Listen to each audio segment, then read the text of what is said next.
Gotta go this way. Oh, okay. I guess I can't go the other way. I thought I had to go. I could only go one way.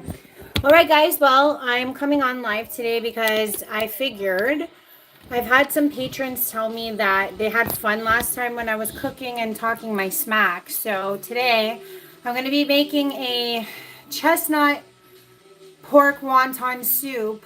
I've got all the ingredients here, so we're going to talk about it. And in the meantime, while I'm teaching you guys how to do this, I'm going to be talking about happiness haters and how we can overcome happiness haters. Or if you guys have any challenges that you're facing in your own life about people that are just trying to crush your dreams or, shit on you, by all means, join in. So, first and foremost, which we always want to do, if you're a girl, put your hair up, or if you're a guy with long hair, put your hair up. That's the first thing. And we got to clean our hands. I've already done this, but I just want to let you know before you cook anything special of any kind, always do that. So what I've got in the ways of ingredients, okay, we've got our organic roasted chestnuts. I like to put those in. We've got our chicken bones. So whenever you're going to make a soup, you always want to use some type of broth. It could either be chicken bones, pork bones, beef bones. If you're vegetarian or vegan, you can use things like portobello mushrooms.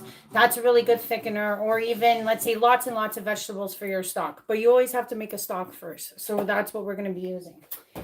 I've got my gailan. This is what I would say is like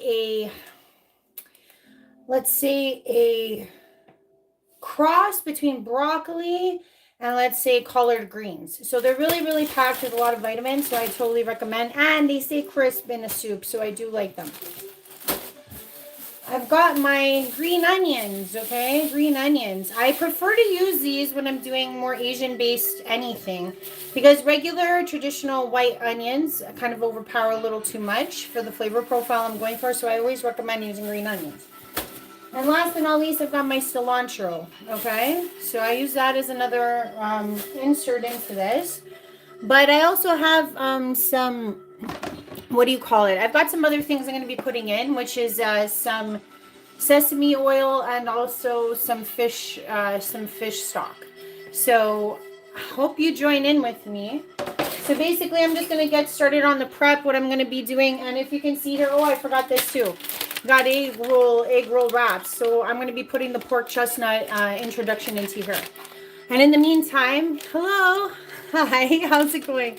I'm going to be talking about life, about happiness haters, and how we get challenged by our existence sometimes. So I figured since a lot of patrons said, oh, cook and have fun at the same time while talking, I was like, okay, let's do it. Hey, guys. So the first thing we got to do when we're making a wonton soup is we've got to put our bones in our pot. So you want to get a pot that's about this big, if not bigger, but depends on how much soup you want to make. It depends on what you want to do. So that's the main thing. So what you got to do is you got to take your bones out. That's first and foremost. You got to plop them in here. And because we're doing an Asian style wonton soup, you may not want to use things like olive oil when you're going to put this on the pot. Okay, so if you guys can see here, I'm just going to stick this over here. And realistically, you don't want to be using like olive oil. It just like changes the profile. So what I do recommend is things like sesame seed oil. You could use that. Or if you have a good peanut oil, you could use that. But that will kind of stick to the profile you're trying to work with. You know what I'm saying? So that's there. If you are going to add any salt, what I would say again with an Asian profile, you want to use soy. You want to use soy versus salt simply because it keeps the profile going and you don't have to add more salt because the soy's already got it in there. So for those of you out there that are like, what is this girl doing? I'm making and rendering these bones so that I can make the broth to start off the chestnut pork wonton soup. And as I'm going to do that, once I got that started, I'm going to start chopping and then we're going to start talking about happiness haters. I'm trying to combine because a lot of my patrons are like, why don't you do that cooking stuff again? You know what I mean? So I'm just going to turn this on to medium. And I'm going to let this start going down. You want to put your fan on because these are some strong smells. So you don't want to just, let them percolate and stink up your whole apartment or your whole house. So do keep that in mind. Your fan is always your best friend. So, like I said, I'm going to start off with, my knife. You got to get a good knife. If you're going to cook, you got to get some trusty knives. I'm going to start on the inside, which is the pork chestnut wonton portion. So I'm going to be chopping up some stuff. And in the meantime, like I said, I'm going to talk to you all. You know what I mean? Because I figured I always like to listen to what my patrons say. Every Sunday, this is what I do. I make soup.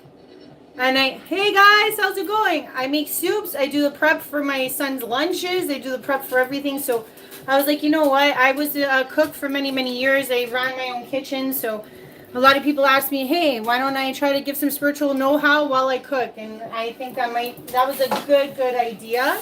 So I'm like, why not? If you guys have any questions, I'm good. How are you? Where are you from, little devil? I love how you did that. I'm a little devil. Ha ha ha ha ha. I don't even know how you made it happen like that with those That's why people are so creative. I love the world.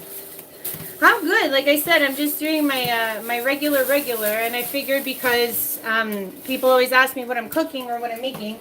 Today I'm making pork-based, what I would say chestnut wonton soup. So, like I've already got my stuff rendering on the stove there, and now, like I had said, I don't use regular onions. I use green onions when I'm making this because it's an Oriental dish. So it's always good to do that to start. So I'm gonna get that going.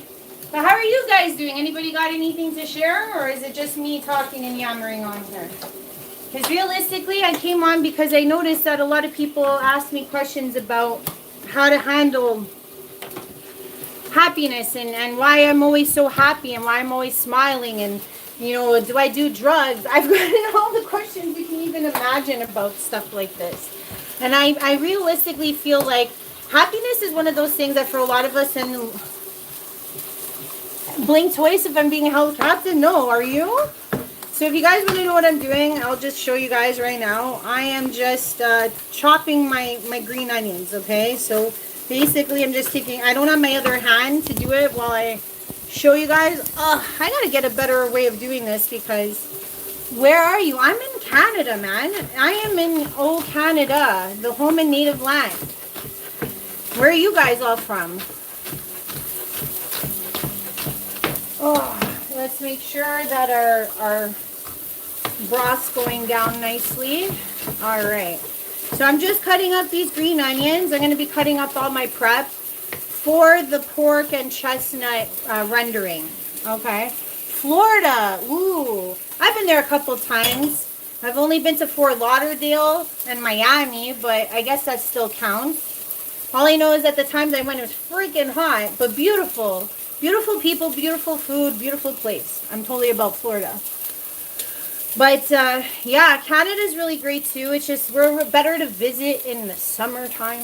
I'll just be honest. I would not recommend people coming to visit us in the wintertime, unless you're a big winter buff. Unless you like being in the freezing cold and watching your nostrils, freeze up to the point of, like, you can't even breathe because it's all crystallized inside your nose. I would not recommend it. And if you don't believe that that's how it gets here, then by all means, come check us out. But in the summer, it gets really hot. Since I got a lot of American friends here, I'd say right now, like usually around this time, as we're going into fall, it's not so hot, but we're about, say, in the 90s right now. You know what I mean? So, yeah. So the next thing I'm doing with is my gailan. Like I said, this is like your broccoli. Hold on. It's like the broccoli / collard greens. They're really, really good. They got a lot of lots of nutrients in them, so I totally recommend these. But first and foremost, whenever you're going to do anything like this, you got to wash them. So if you're not somebody who's used to washing them, you should, because we live in a world full of pesticides. And not only that, we don't know how many people have touched them before they've touched our table. You know what I mean?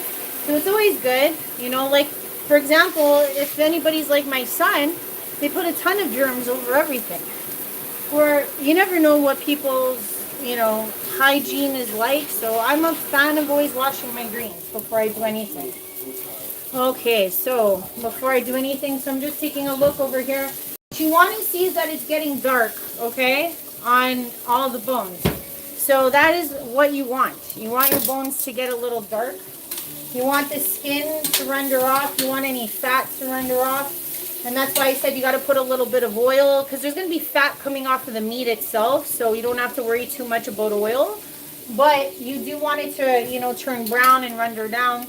so that all the best bits come off on the bottom of your pot. And what I mean by bits, it's like those crispy bits, so that's always helpful.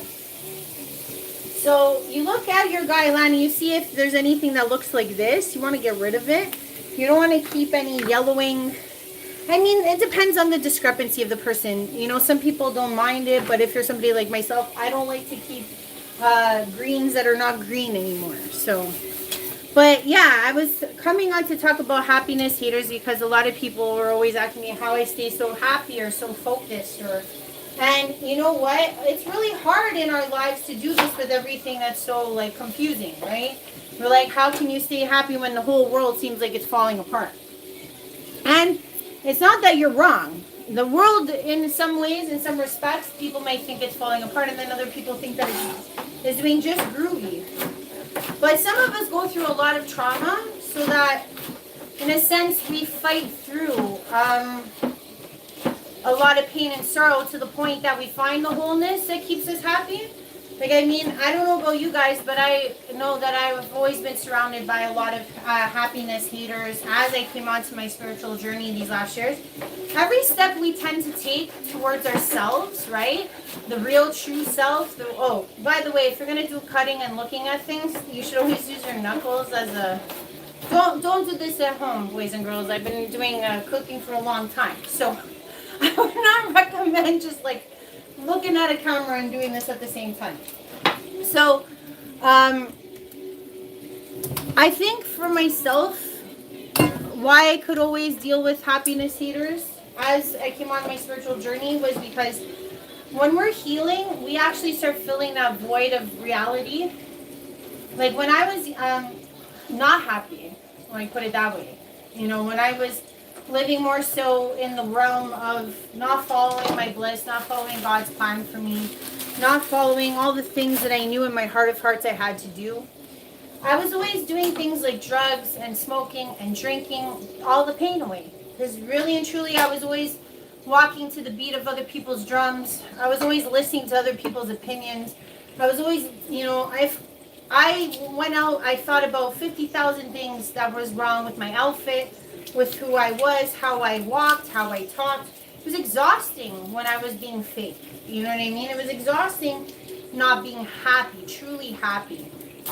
Because you'll notice that people that start to find a real happiness start to get really targeted by these like happiness haters. And it's not for nothing, because the thing is, you're exuding the resonance of true happiness.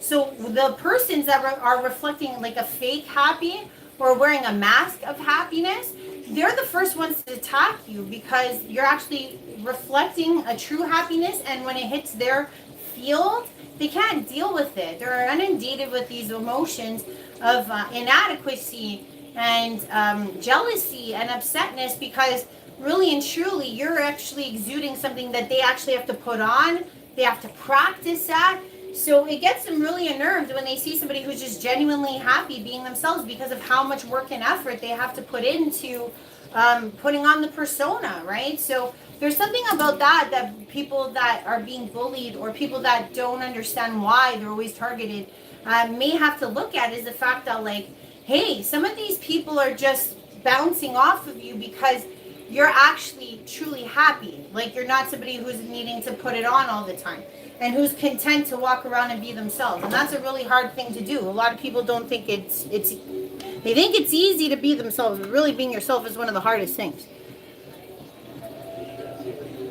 Vegetable cut pad, don't use plastic. Huh? Vegetable cut pad, don't use plastic. I don't know what you mean by that. You mean this? My cutting board?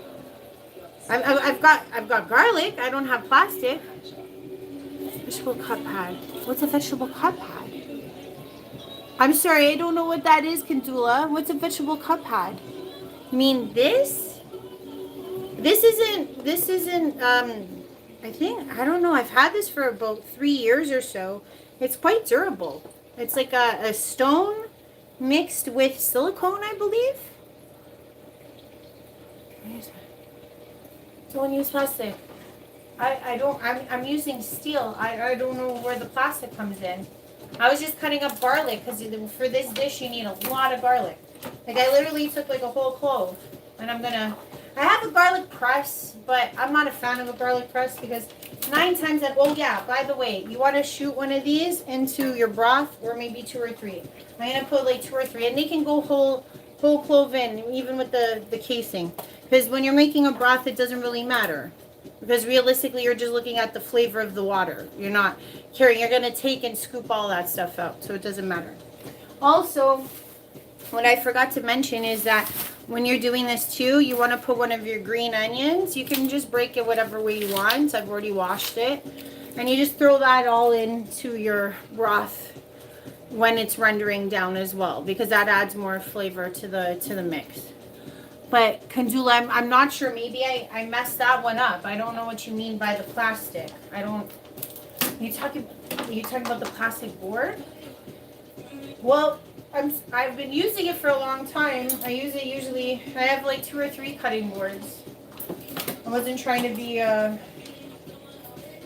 don't know what kind of material this is made of, but I know that it's more heavy duty than the regular plastic one. I have plastic ones, like little flimsy ones. This is a little different because I notice the resistance on it is quite good. But I'm just basically doing this garlic now while I talk to you guys, because I get a lot of people. Well, for those of you that don't know me, my name's Ashley.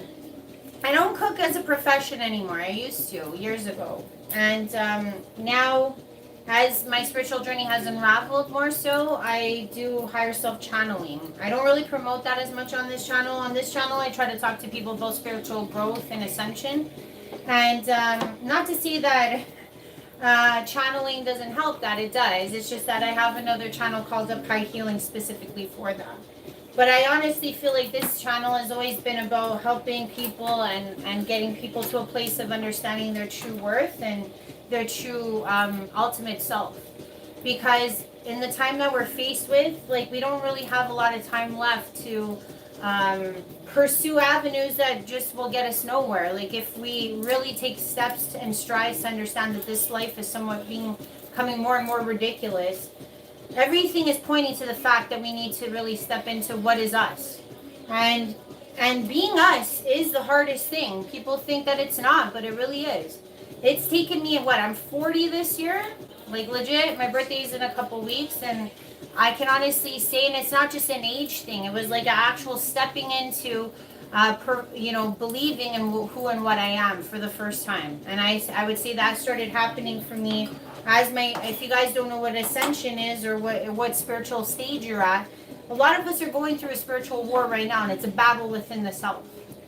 And it starts within the self, because realistically all you can do is fix yourself. You can't fix anybody else. If you think you can fix other people, good luck.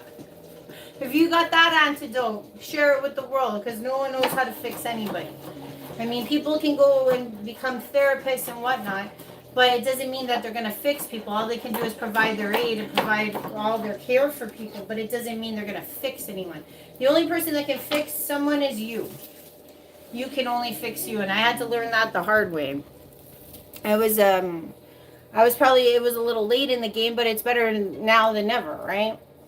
And it doesn't matter what age you are. I hope I'm talking to some 20-somethings, to be honest, because if I could help anybody get to that realization a lot faster. But I mean, realistically, we all get to the places we need to be when they come. But I really feel like those that are younger in this day and age, they're going to have the most success. It's like they're going to start the race a lot faster than the average bear. So that would be ideal, because I think persons like myself that had to go through a lot of tragedy and a lot of trauma, and I'm not saying that none of you have. I think all of us, especially healers. If you're a healer right now, most likely you've gone through the most trauma. Because realistically, God's a very hands-on trainer. God wants you to help people like underage children that go through, drug abuse. Trust me, you would have been somebody who abused drugs. If you're supposed to help people heal their hearts, you're probably somebody who had their heart broken 1,000 times. If you're somebody that's out there to help people with, let's say, divorce issues, it's because you've been divorced yourself. Everybody who is a healer has probably walked that path more than one time. got out of that hole and dug themselves out on their own or with others, but figured out a strategy or a way to do it. And then they did all the shadow work needed to come out and converge as a still whole person. Because some of us get taken down by tragedy. Some of us get taken down by PTSD. Some of us get taken down by traumas. And it's not like I'm throwing any shade in that direction. Trauma is difficult. It's debilitating at times. And to have the endurance or the strength to get through it is an applaud just all by itself. Because I know for myself growing up, like, I was bullied a lot. You know, I was bullied a lot because I was smart. I was bullied a lot because I loved sports. I was bullied a lot because I had a quick-witted mouth. You know what I mean? I was bullied because I was tall. There's a lot of reasons why people get bullied, and some of them are completely asinine. But in the time that you're feeling it or the time that you're experiencing it, you feel like the whole world's against you. You feel like you don't fit in. You feel like you don't belong. You feel like it's your fault. And that's what trauma and anxiety and bullying is all designed to do, to make you feel smaller than you actually are. Because realistically, the reason why the bullies are even bothering you in the first place is because they see that reflection in themselves that they don't like. Like for myself, like I always thought being smart. Yeah, the cutting board is not a plastic one. You're right. I didn't realize this till I was older, but the bullies that I faced most of my life, not even just as a kid, even in my 20s, even the women that used to come after me because I had a smart mouth, I always thought it was because I was in the wrong. I always thought I was in the wrong for being smart, or that I should dumb myself down to fit in. And realistically, the main takeaway from all the bullying, what I hope people realize, is that in a sense, that's training you too. The bullying is training you to, like, it's either you get overtaken, right? Like I said, every one of us can get overtaken. We can go to those low places. But for those of us that start to realize there's a pattern, there's always a pattern in everything that we face. And bullying is no different. Or happiness hating is no different. It's like you'll notice that everyone hates on you for the same themes. Like for me, like I said, it was for my smarts or for my looks or for whatever. And it was always the same things. And I was like, okay, what is it that bothers people? Like, I think a lot of people used to get on me simply because I didn't want to wear makeup or all these. Kind of like what Pamela Anderson's doing right now. And she's getting a lot of slack just because she doesn't want to wear some makeup. She doesn't want to conform. And these things of nonconformists is what I'm trying to get at. We're all trying to be ourselves.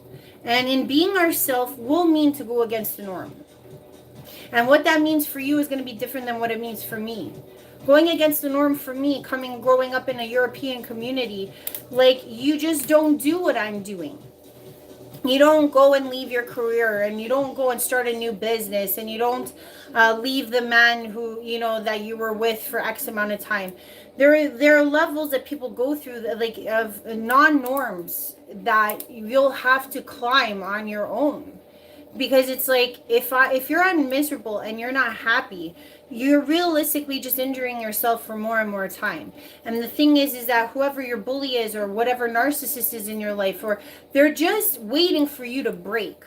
That's all they're really doing. They're waiting and waiting and waiting for you to break. They get joy, they get happiness waiting for you to break.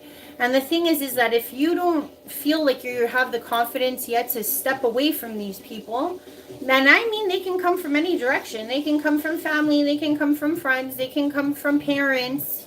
Surprise, surprise. They can come from teachers. I remember I had teachers that were jelly of me. You know what I mean? Because like I said, I had a smart mouth and they didn't like the way I would react to things, you know. You can get it in every angle. You can have bosses that are jealous of you. You can find happiness haters under every rock on this planet. And why some people are like, I don't understand. Why would they hate on happiness? Like I've said before, because some people are just naturally unhappy, right? That's not the people I'm really talking about. The people I'm talking about are the ones that are genuinely pretending to be happy. Like pretending, like they wake up every morning, they look in the mirror, and they tell themselves all these things to be like, I'm happy. I'm going to go out there and smile. But the thing is that I'm not saying that you shouldn't do these like happiness mantras, let's say, but that's not what I mean. I mean, it's like deep down inside they're miserable. Deep down inside they have so much to work on, and yet they keep every day putting on this spackle of a mask of happiness just so they could get through their day. And you'll notice that those persons that are, you know, the ones that are grumpy and just rude and upset, those people aren't even as much of the haters that I'm talking about. They're just grumpy. You know what I mean? They just like boo, bah, humbug on people's happiness. And you know who they are from a mile away. But the ones I'm talking about are the ones who have to put on the facade. They're the ones that actually genuinely are not happy, that have to pretend they're happy just to make it through or to fit in. And when they meet someone who's done the healing, when they meet someone like you, or when they meet someone like myself, or who's actually done the work, gone from A to I think I'm at Q. I don't know about Z, but I think I'm at Q, or maybe at R. I don't know. I feel like the healing journey is something that we all go through, and we must do. Do you want to know something? Here's the one thing I could take away from this, if there's anything you could take away.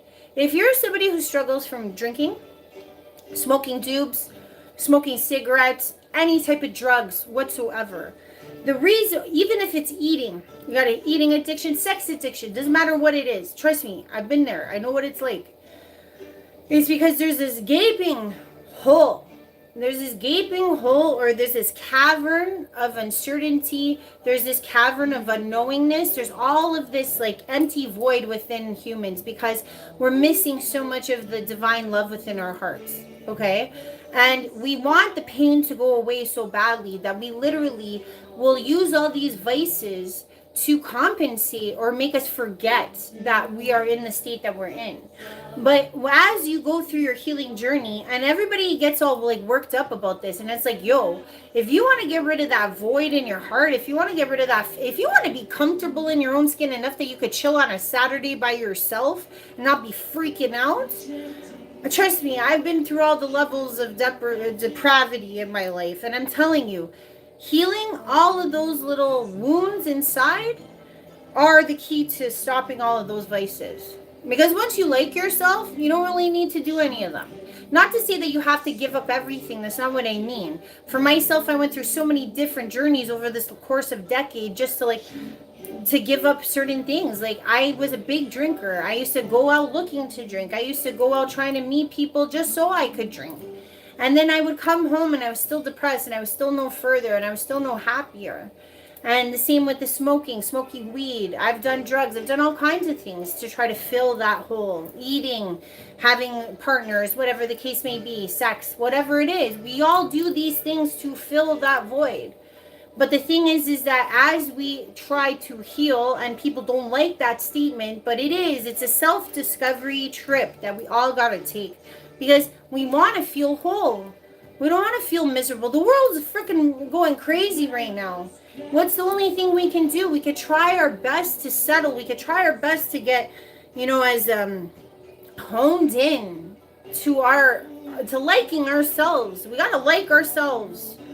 It sounds like the most retarded thing to try to explain to people, but if you can't sit still with yourself for a day or a night, or you get antsy, or you got to be on your phone 24/7 because you just can't sit with yourself, that means that you're still struggling with this liking yourself. If you start to like yourself, you can sit. I know exactly what this is like because I feel like I'm speaking to all the things that I suffered and struggled with for more than 2 decades. It was like this FOMO that would never go away. I had this fear that I was going to miss out on the world. I was going to miss out on life. I needed to control everything. But it was really because what was staring at me in the face was I didn't like myself. And a lot of us are struggling with that. I don't see that for nothing. In my field of work, I find so many people are in this situation. They just don't enjoy themselves, or they don't think they have something to give, or they don't think they have something to offer. And not for nothing, I felt like that for a long time too. But as the course of these last decades have passed, I've realized we all have something to offer. We all have something to give. And it just starts right there. You don't even have to have the most, enigmatic thing. Like, for example, right now, what am I doing? I'm trying to show you guys how to make some dumplings and some soup. And you know what? Maybe somebody needs to know this. Maybe somebody needs a hug. Maybe somebody needs a kick in the pants to say like, hey, maybe I got to start doing some self-improvement work instead of always turning to drugs and poker and this and that and the JJ, whatever it is. Because trust me, like, no, I know, I'm just messing with you guys. But, you know, people think that sexual, or even it could be porn. People get addicted to porn too because it's an illusion. It's a way to escape. And that escapism is what helps us escape from ourselves. It's like we're so terrified to meet ourselves. And when we actually step into a place of like actual happiness, that's why those happiness haters can't stand you even more. Because the more you actually like yourself, it makes them reflect on the fact that they can't stand themselves. You know what I mean? And I don't blame them for not standing themselves because usually, you know, when you're in those stages of existence, you're not happy. How can you be happy? You're always putting on a mask every day just to deal with people. You got to look a certain way. You got to buy certain things. You got to say certain things. You got to, you know, drive a certain car. You got to do all these things, these inundated things, just to get the approval of others. Because it's like as if you're trying to do the biggest go around instead of just liking yourself. If you think about it. Because realistically, trying to convince 30, 40, 60, whatever amount of people it is every day that you got to convince that you're great. If you could just like cut all that shit out and wake up and focus on all the things that make you happy. Let's say it's go for a job. Let's say it's look for a different field of work. Whatever it is that makes you happy. If you took all that energy that you spend trying to make 60, 30 people like you or happy, you would actually like yourself. Like you would actually go, oh shit, like I don't have to worry about these people anymore. I don't need to care about what other people think because that what we're doing is we're actually trying to bypass the whole part about us liking ourselves. Because if we liked ourselves, we wouldn't give a shit what anyone thinks. We wouldn't give a shit of what car we drive. We wouldn't give a shit about what clothes we wear. We would know that we have something more to offer than all of these, you know, stupid doohickeys and these small, like, you know how many times people will actually plan out what they're going to wear, what they're going to say. It's exhausting living a life like that. And we and you and everyone out there that might be doing this, and I've done it too, I'm telling you, man, it is exhausting and it's a waste of all of our time. Because if we just sat there and said, hey, you know what, I want to go after this, or I want to do this silly voice, or I want to go to the park and go on one of those start juggling, whatever the case may be. I say ridiculous shit because there's so many people on this planet and there's so many things that we love. Like, for example, I love cooking and I do this every Sunday, and I was like, hey, why not just show this? Why not just, by the way, what I'm chopping up right now, I chopped up all those garlics and now I'm just chopping up those roasted walnuts, or sorry, the roasted what are they called? Yeah, they're roasted walnuts. They're basically, chestnuts, sorry. They go in with the pork that I'm going to bring out. But, yeah, like, everybody feels like they've got to go up against somebody. They've got to, the only person you should be competing with is yourself. Because competing against other people is pointless. It's like, you're basically trying to go against the grain of who you and what you are. Like, for example, this song that's on right now by Leonard Skinner, right? If this guy and this band thought that they had to compete with other people, this song wouldn't have existed. So many creative endeavors never would have existed if we really didn't have truth sayers, if we really didn't have people that were comfortable in their own skin. Mind you, I imagine a lot of them did drugs to fulfill these things. But the point of what I'm saying is that the creativeness and the uniqueness of all of that we are is what brings so much flavor to this world. And by giving in to all of these happiness haters is basically taking away from the world of our unique essence of what we have to offer. So I'm going on. I've got my chestnuts, and I'm going to be putting them in the frying pan, okay? So I'm still rendering down my, like I said, my bones here. See, there's like a little bit of a juice coming out there. So I put that in there because realistically, I'm going to be doing the pork because I told you I'm doing pork chestnut wontons for the soup, right? I'll take you on a little walk here. But yeah, I honestly feel like if we all put the same energy that we do, trying to appease and please and do all this nastiness to ourselves in return to get some likes or whatever online or in real life or whatever it may be, if we took one iota of that energy and put it back on us and like actually took a stab in the dark to really be who we are, and being who we are, what does that mean? It's a friggin' conundrum just in itself. Because even though you take off one layer, there's still like another 100 layers of what that means to be yourself. And I'm learning that as I go along too, but I know that it starts by doing the embarrassing things, by sharing yourself, by not caring about what others think, by just really moving and shaking to all the rhythm that you are. And happiness haters, like I said, they will continuously not like you because you are genuinely happy.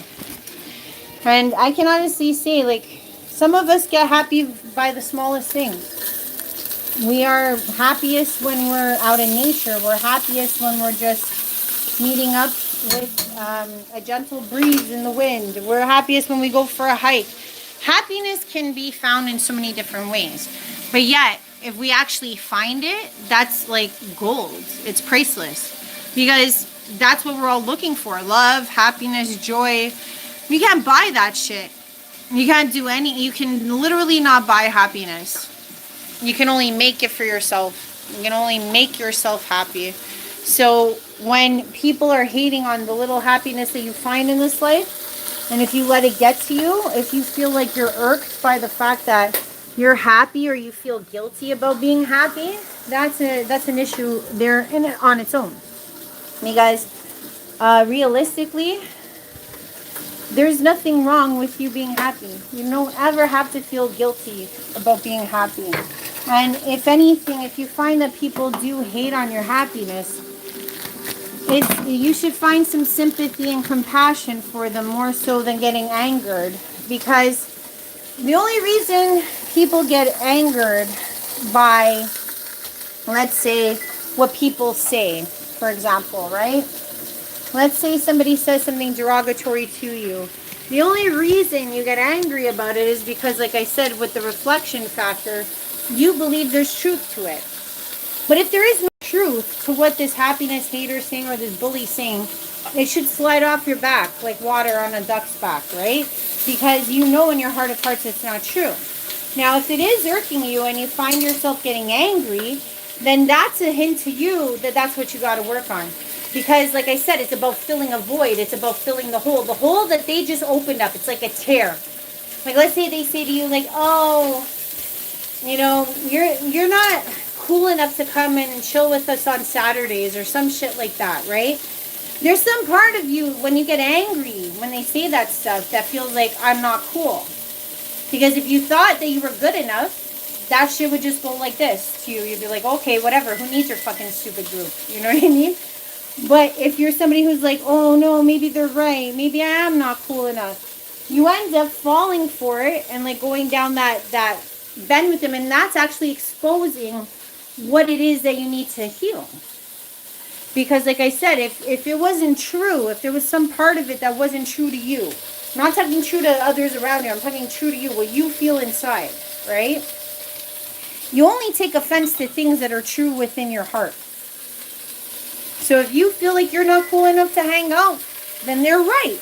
And then you feel ways about it or you feel upset about it because there's some part of it that felt like, no, I'm not cool enough to go hang out with you guys, right? But if you actually work on that part of yourself that, you know, even cares what they think or say, then you'll notice that the more you fill those holes, every time somebody offends you, pay attention to that. Every time you get upset about something. I remember when before I did all my shadow work, I used to get so offended by stuff. I would take it on the chin all the time. I'd be like, oh, how dare they say blah, blah, blah, blah, blah. I'm a good person. I'm this. But really and truly, I started realizing, like, nah, man, I'm just offended because I think I deserve better, but I didn't know how to get it. I didn't know what that meant. And I was full of pride and ego and thinking that, you know, I would be lying to myself at times to try to, you know, covertly deal with whatever they were throwing at me. Like, it was beyond me what some of these bullies and happiness haters would say to me. Like, I remember people saying to me, like, oh, you're always smiling, you're always happy, you're always this. And I always used to take it so offensively because I was like, why shouldn't I be? And I used to think that, oh, they had something better in store for me if I just, like, you know, learned how to not be as happy. It was retarded. I honestly used to think that there was something wrong with me because of how happy I was. But you know what, guys? For nothing, like, I think the reason why I can keep a smile on my face most times is because I'm a glass half empty girl. People think it's glass half full, but it's actually glass half empty because the way I see a lot of shit is this. If, let's say, for example, I wake up every day and I'm breathing, that's better than being dead. You know what I mean? If I look in my fridge and I see food, that's a good day. If I wake up and I've got money in my account, that's an even better day. I'm always, like, living in the world of, like, gratitude. Because if you're somebody who's had a lot handed to you in your life, then you really don't have as much gratitude. But if you're somebody that's not been given much and you've had to work for everything, gratitude just seems to be second nature. You know what I'm saying? So it looks like I've rendered down my my chicken good enough. Okay, you see how dark it is? So yeah, that's exactly, and it's all like blackened at the bottom. That's exactly what you want. Okay. The reason why you want that is because it makes really good broth. So I'm going to be filling it with water. So you can do it, you can lift the pot up, but I'm just going to make it simple on myself. I'm just going to fill up a container. Actually, I have my filtered water. Let's do that to start. So I'll just drop that in. La la la la. Okay. Then I'm going to fill it up again one more time. Yeah, I use filtered water because I'm not a fan of fluoride in my water. I'm not for nothing. Like, I know that tap water here in Canada is pretty good, but still, I still do the Brita. I want to get a better filtration system than that because aside from toothpaste and water, we got to watch out for all kinds of metallics and things in our bodies. But yeah, back to why people need this type of understanding that they're enough. It's really hard to derive at that point. Like, I know for a lot of my life, I constantly was always worried about what people thought. I was worried about what friends thought of me, and it was exhausting and sickening at times because truly when the realness came down to it, you know, no one really gives a shit about your life as much as you do. Just saying. Like, I know we think we're so important that people actually go home and think about us. People don't think about you. What they will do is talk smack about you to make themselves feel better. But the reality is that they're not going home and going, oh gee, I wonder if Johnny has found those pants he was looking for from Eden Center, and if he found the 32 waist he needed. Or they're not going, oh, I wonder if Julie ever got on that bus on time. No one's giving a shit about your issues as much as you do.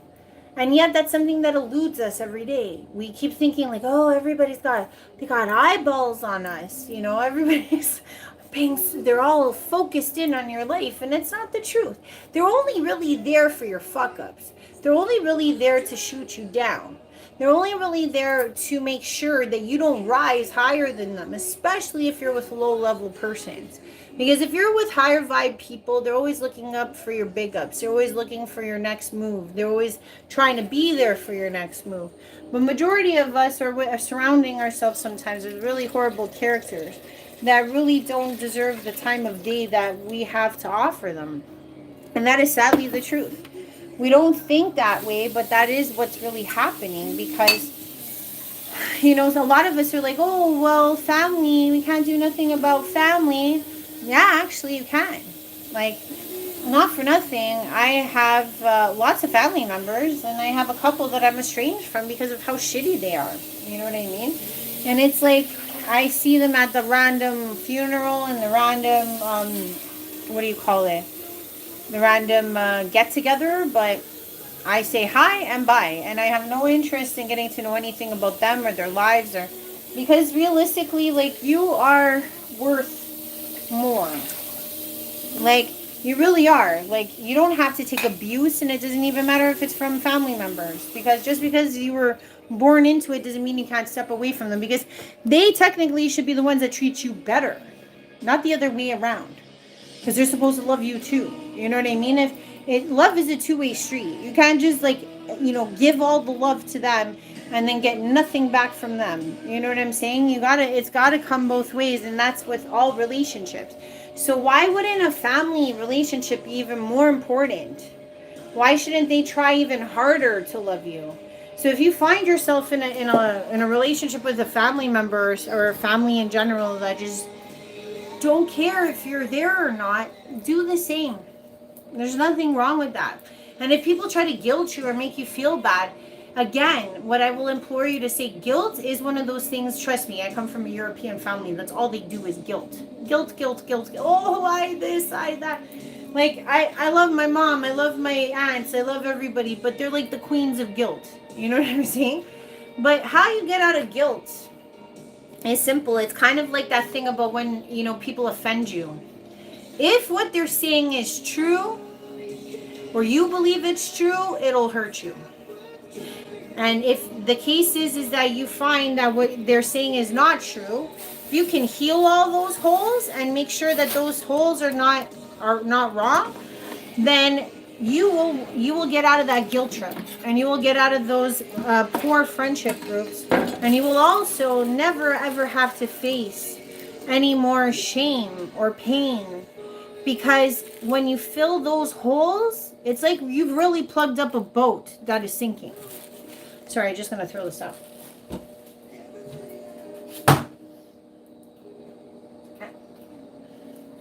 Yeah, it's crazy and wild, but the real truth is that the more holes you fill in your sinking boat of an existence, the better off you are, because people don't realize that when they're taking offense to, or letting guilt run their lives, or letting anything like that hurt them, it's because there's something that's true about what they're saying to you.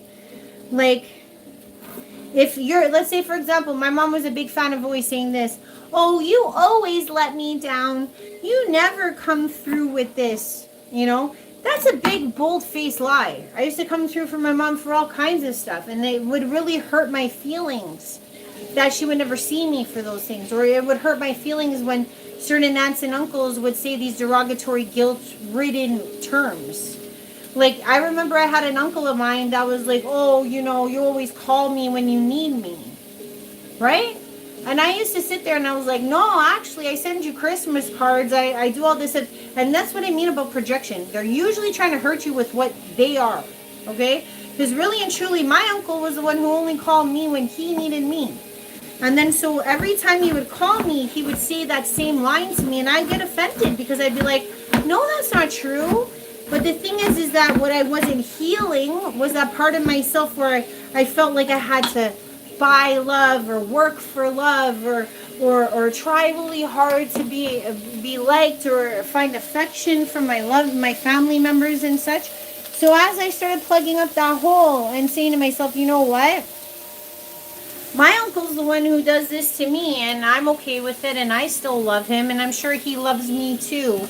And I can call him anytime for whatever I want. When I started having that type of rhetoric with myself and telling myself the real truth of what the matter was, I noticed that a lot of that pain went away. And then I noticed that he stopped saying that stuff to me. And it wasn't because I told him to stop saying that stuff. It's because, again, when the reflection dissipates, then you don't receive it anymore. Everything is a training when it comes to healing. Everything is a training. it's paying attention to all of those red flags that people are showing you, what your little hurts are. Like, so many, I remember when I was with my old friends, okay, for example, my cousin, the one who used to hurt me the most, she always used to say stuff to me like, oh my God, Ashley, you're so sensitive. Like, I don't feel as sensitive as you do about certain situations, and that's why I'm like not as, you know, caring about what you're talking about. She used to say stuff like that to me. And in the time that I'm expressing this, I desperately wanted to have her approval. I desperately wanted to be friends with her. And I couldn't compute in my mind why this offended me so much. The real offense came from the fact that she made it seem like being someone who was emotional was a bad thing.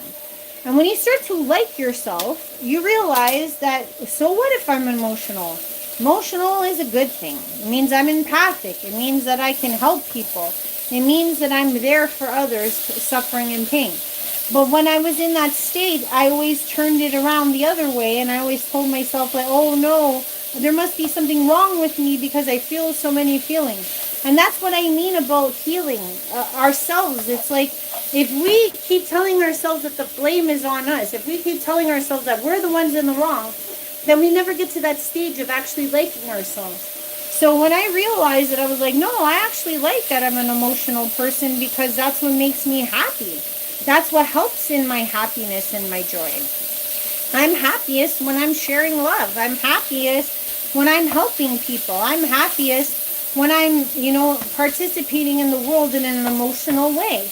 And when I started standing up for those things in my life, which I think is very difficult for a lot of people to do. By the way, I am just cooking down my, like I said, I have my pork and I have my chestnuts. I put some ginger, right? And I'm about to chop up some more garlic, because there's tons of garlic in this. Or actually, no, yeah, we're going to put some, no, sorry, I already chopped up some garlic. I'm going to chop up some more, because we need more garlic. But yeah, not loving ourselves for who and what we are is the challenge. Because when I realized being emotional was not a bad thing, and that was one of my strengths, that's when the whole rhetoric with her, my cousin, started changing. Because I was like, you know what? She doesn't love me for who I am. If anyone knows who I am, they know I'm an emotional person. And that acceptance level should be there already. You know what I'm saying? But people will always try to challenge us with the things that we think that they know deep down inside may irk us, or maybe something that is the essence of who we are. Like, for example, like if somebody is always saying, oh, you talk too much. You know how many times I used to get bullies that would tell me that shit? That's all they used to say to me. You know what? And then I remember thinking like, oh, maybe that's why people don't like me, or maybe that's why. But realistically, I was actually happy. I'm happy now that I talk a lot. Because I know that a lot of my life was fun because I opened my mouth.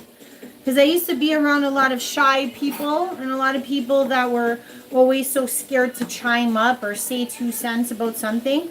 And they were always looking at me, you know, to be the one to save the day, or to tell the truth, or, you know what I mean? And it's like, okay, well, it's one or the other, my friends. It's either I'm a big mouth or I'm saving the day. Which one is it? You know what I mean?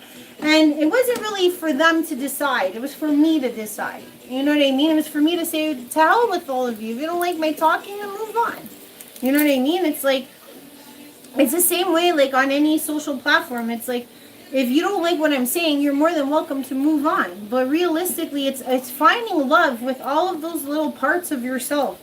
The real true parts of yourself. Not the fake parts, not the parts that you're showing the whole world you are, which is not you. You know, it's all the little quirkiness. It's all the little things that, the essence of your existence that exists solely with you. No one else can take that away. And that's why it makes me laugh with these happiness haters. Because so much of them are full of shit. Like, so full of shit. And it takes them like a bottle of vodka just to open up. And you're like, wow, that's some suppressed shit you got going on in there. You know what I mean? I can start dancing without a bottle of vodka. Or I can start dancing without any liquor in my system. You know, I don't need everyone to get on a dance floor to start dancing now. And that's the thing. It's like when you're actually happy, you can actually do all the things you like doing without everyone's, giving to, like, I give two shits. And it's not because I'm trying to be rude or mean. It's because fundamentally, we're not here to make anyone else happy other than our creator and ourselves. You know what I mean? And people are always like, oh, that's so selfish. That's such a selfish thing. Well, you know what? If more people were selfish in the sense of like a positive direction, meaning in the sense of like going after what makes them happy, and I mean this in an altruistic way. I don't mean like doing negative, lawless things. I mean like, hugging a tree, whatever it is that makes you happy. Making music. It could be dancing. It could be, and it may not fall suit with all the persons that you're surrounded by. Like, I remember growing up, I was born in an Irish Portuguese family. So Catholic. Ridiculously Catholic, okay? Like, I'm not nothing against Catholics, okay? But what I'm trying to say is, as I was a spiritual natured person, and I mean that God and I had a relationship from a very young age, and the angels, etc., I could never tell those people what was up in my life. How could I ever do that? You know what I mean? Because they would go to church, and it's not like I didn't go to church too. But I remember sitting there and thinking to myself, God's not in this building. These people are pirates that are just taking money from people. God's inside. We have communion with God all the time. And I remember them always like looking at me like as if I was the odd one, because I felt so secure in my relationship with God. So in my life, I've always been challenged in this way, in one way, shape, or form. And the thing is that I had almost my whole dad's family looking at me and thinking I was the black sheep most of my life. And it really hurt me. And I used to think there was something wrong with me. And it took me time to realize, no, like actually there's something wrong with them, because, God isn't in those churches, and God isn't in the priest, and God. So coming into our own satisfaction of what we believe to be true or make us happy is so important, because we can't live for other people. If we go living for other people, we lose sight of everything that we are. And everything that we are is what God made us to be. Wholeheartedly. We are all daughters and sons of God. Yes, some may be younger souls and some are older souls, but that doesn't matter. And if you're asking what I'm doing now, I'm just chopping more garlic to throw into my mix for my dumplings. Yeah, it's like an unreal thing trying to find happiness in this world. I'm surrounded. I get hated on by so many happiness haters. It's ridiculous. And it's just, and I'm okay with it, because I know the more I battle them, and I don't mean like physically with like swords and shit. I mean like battle them mentally, emotionally, keep giving them big old hugs, saying it's okay, you feel your way. I still love you. You know what I mean? You could think I'm a fake, I'm a phony, I'm a whatever you think I am. I still love you. I'm just like, I actually start to feel sorry for these people, because I'm just like, wow, how much time you hate. It's like, who's got time for that shit? You know what I mean? Like, who's got time for that shit in the world we're living in? We got to find more understanding than we do to hate on people. There isn't enough time in the day to do some of this shit, but people find the time. You know what I mean? And if they just spent that time, just even a minuscule amount of that, putting it back into themselves, they would reap such a reward, because they would actually be able to do all the things they want to do. Like, before I really came into loving myself and loving God and loving God within me and communing with the spirit world and all that. And not for nothing, it's here for all of us. Like, everyone has this capability. No one is special. That's why, like, sometimes that word chosen kind of bothers me, because I think we're all chosen. We're all chosen to be here. That's why we're here right now. We can choose to come on. We can choose at any time to choose ourselves. And that's the weird trick in it. You know what I mean? People think they got to go all around the world and go find themselves. Well, here's my tip. Choose yourself. Learn how to choose you. In anywhere that you are. In the toilet, waiting on the subway, choose you. And I'm telling you, you don't have to go on some 12-year spiritual journey to go find yourself. You're everywhere you are. That's the fucked up part about it. You are everywhere you are. So you could do those spiritual journeys. Go to the Himalayas, go to Peru, go to all these things. It ain't going to help you find shit because you're going to be there everywhere you went. So until you look inside and go, oh yeah, there you are. You're always there. And make that recognition. And realize that you were standing there the entire time because you were always there. The only thing is, when do you say hello to that part of yourself? When do you actually take notice that that part of you is alive and kicking? Is when you start listening to your higher self. Okay, so as you guys can see here, I've added some cilantro for color. But this is what it should look down when it's rendered down. So I've got a couple more garlics that I just put in. I'm going to let those... So I'm going to turn it down to low, okay? And let that simmer down a little bit. And then we can shut that off. I'm still waiting for my bone broth to heat up. And we're working on that. So that's where we are at with our soup. And what's going to come next is the fun part. When we take out the soup and then we start making our wontons. But yeah, like, I think what I'm saying sounds so matter of fact. Trust me, it took me 40 years to get this knowledge. Lots of hardship, lots of drunken nights, lots of lost case moments, lots of tragedy, lots of hurt, lots of pain, lots of suffering, lots of death, lots of everything. I might be a smilerstein right now, but that's because some of us just have to go through a lot of shit. You know what I mean? And, you know, not for nothing, going through a lot of shit makes you smile. Because you're just so grateful to be where you are. You're just so grateful you didn't die a bunch of times. You're just so grateful that you didn't lose yourself in drugs. You're just so grateful that you didn't drink yourself to death. You're just so grateful that you're given the opportunity to change every day. That you're given the opportunity to transform your life. You know that every day you're giving that chance to transform? Every day. You think it's a joke, but it's true. You can literally get up and go to work and quit your job if you fucking hate it. You can literally get up and break up with the person that annoys the shit out of you. You could literally go and drop out of school, go back to school. You could do whatever the fuck you want. That's the lie that a lot of people are like, oh, but I got bills, but I got this, but I got that. I'm not saying you don't got bills, but it's also like, if you are telling me that there's no creative way out of that, meaning like you can't find any other way to pay your bills in a world like this, that's very surprising. Because it's like, either you're spending too much money. Like, for example, I'm a single mom. And I pay for rent. And I pay for food. And I do all that. And I started a business. But I also have other side gigs that I'm doing to make up for the money that I lost when I left my career. You know what I'm saying? And I didn't know how to do that shit right away. Like, trust me, you don't just hop off the bend without any idea of how you're going to do it. But you have to always know that there's going to be a soft place to land. Like, you're worth trying to attempt something. You know what I mean? You're worth doing what it is that muses you in your life.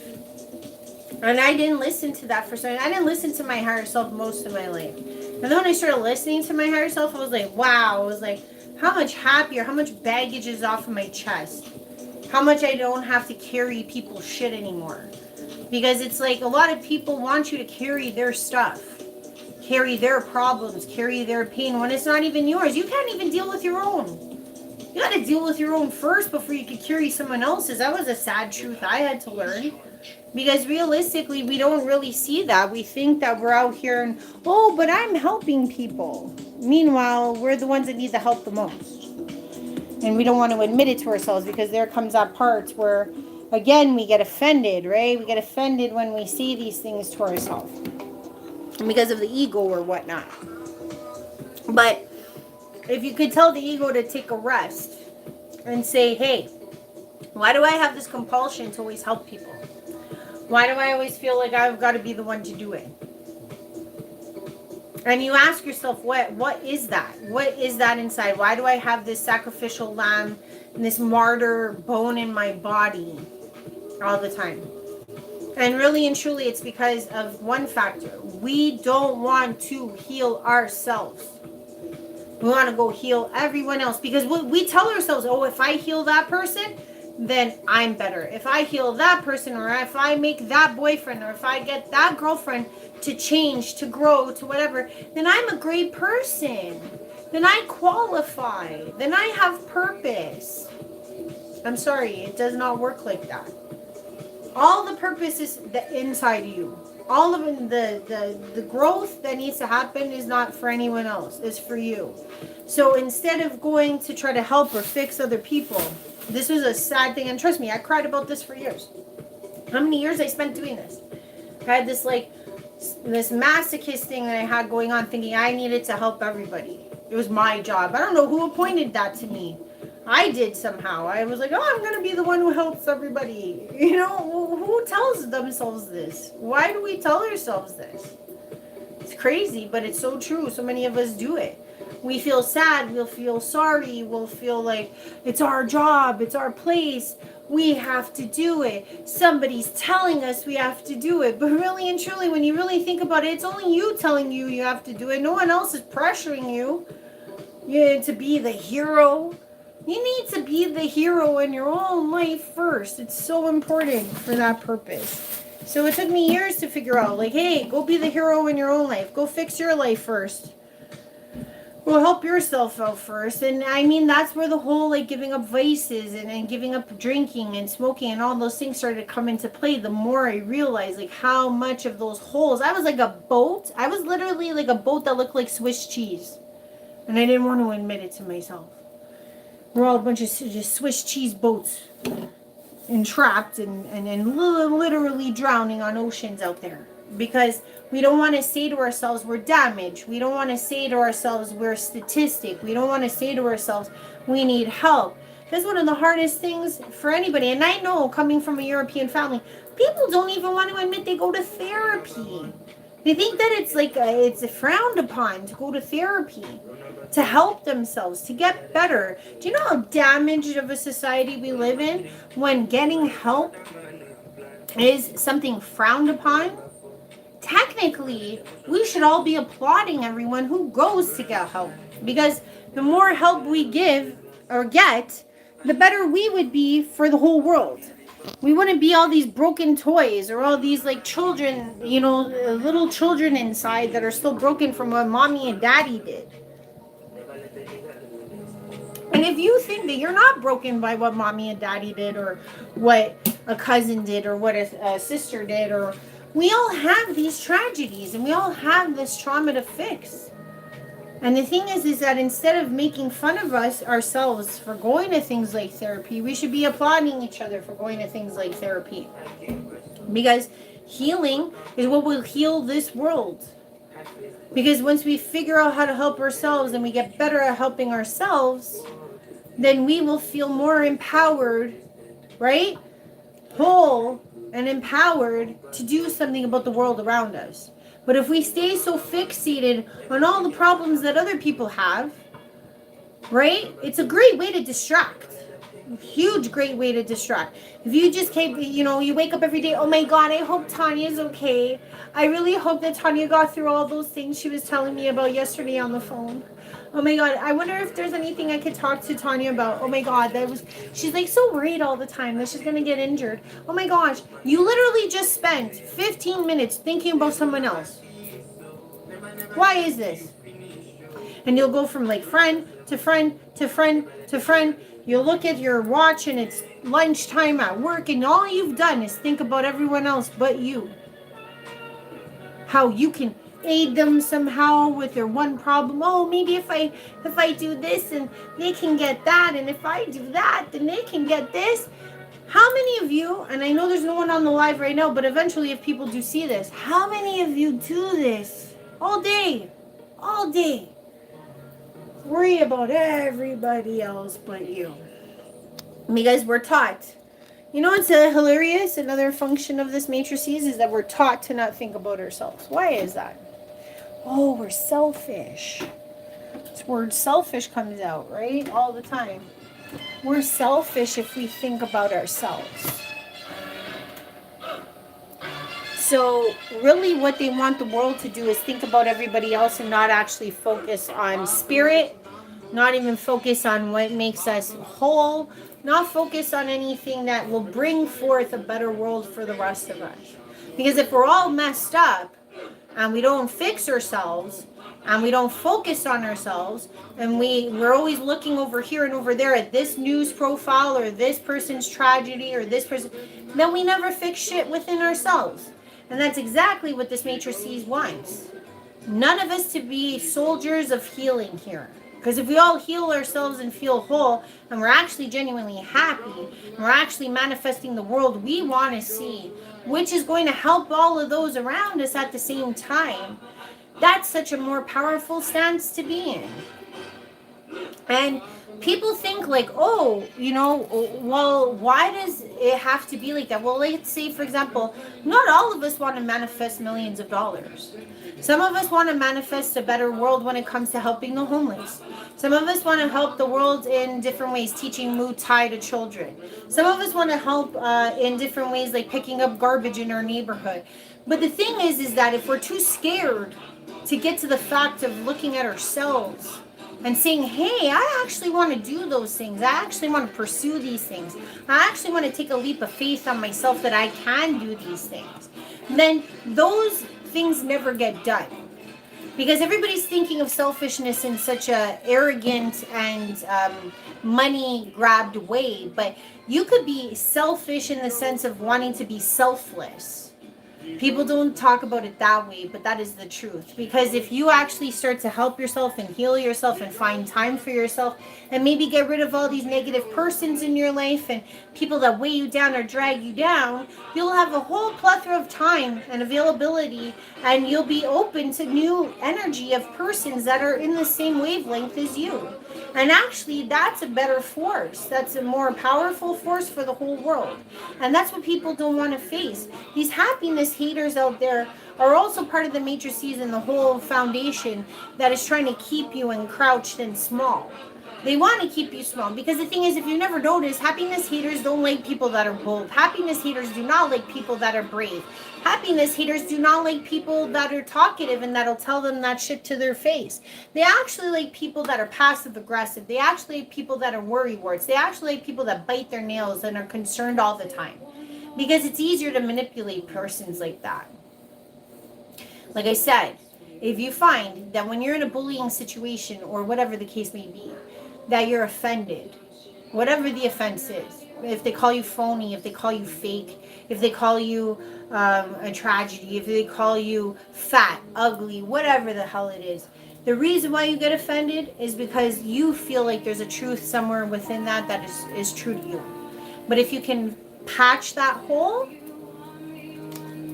if you can actually find what it is that they're seething into you with, and you can find what it is, then you can actually challenge it and heal it. So if, let's say, for example, you think you're ugly, right? Or you think you're fat. You know, I've been there. I've been chubby, skinny, fat my whole life because I love food, you know? But the thing is like, how comfortable do you get with yourself? When do you get to a point where you accept what it is that you are? And when you do that, you start to not care, and that is no longer a truth for you. And the more you can realize and get rid of all those falsities that you believe to be true within yourself, like if you think you're ugly, that's because maybe somewhere down the road, somewhere down the line in your life, someone told you that and you actually adopted it and believed it. But if you look back in time to see who was it, was it your mom, was it your sister, was it some colleague at school in elementary school, and you actually play that instance in your head again, right? And you actually take a look at it from a different perspective. And you realize that that person was maybe saying those things because they were jealous of how you actually looked. And maybe you were really pretty. And maybe there was something about you that just irked you. It can't just be a one-off. And not even in just so little of that. Everybody's got a beauty. Everybody. I don't care what you want to say. Because in this world, we're so unique that I can actually find beauty in almost everyone I meet.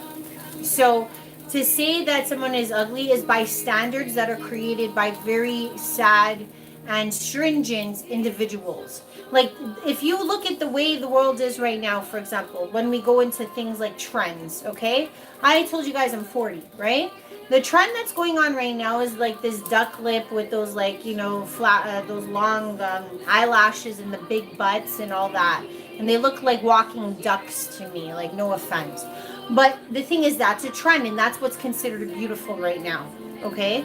But what I will say, in my teenage years, you know what was considered beautiful? Stick figures. The version of Paris Hilton's out there, literally size 0. You had to be size 0, okay? No butt, no hips, no boobs practically. Or if you did have boobs, you had to have like no waist, no nothing. You had to be blonde, blonde, blonde, blonde. And the more basically you could like not eat, it was beautiful back then when I was growing up. Okay, so what I'm saying is beauty is subjective. You know, you could go back into even the 1700s, 1800s, Rubenesque women was the thing. You could go back to the 70s, Twiggy was a thing. You go back to the 80s, it was like, that was probably more of a natural understanding of what women look like. But what I'm trying to say is that every era has these trends, and that's all they are. Beauty is subjective. Beauty is in the eye of the beholder. There are people out there, so if you're going to hold yourself to a standard that is made for a box of women or styles or trends, then yeah, you know what? Put up to those parameters, you would fall into that case of, oh, you're ugly because you don't have duck lips that protrude like this, and you don't have an ass that can knock down a building, and you don't, you know, if you're held up into those parameters, yeah.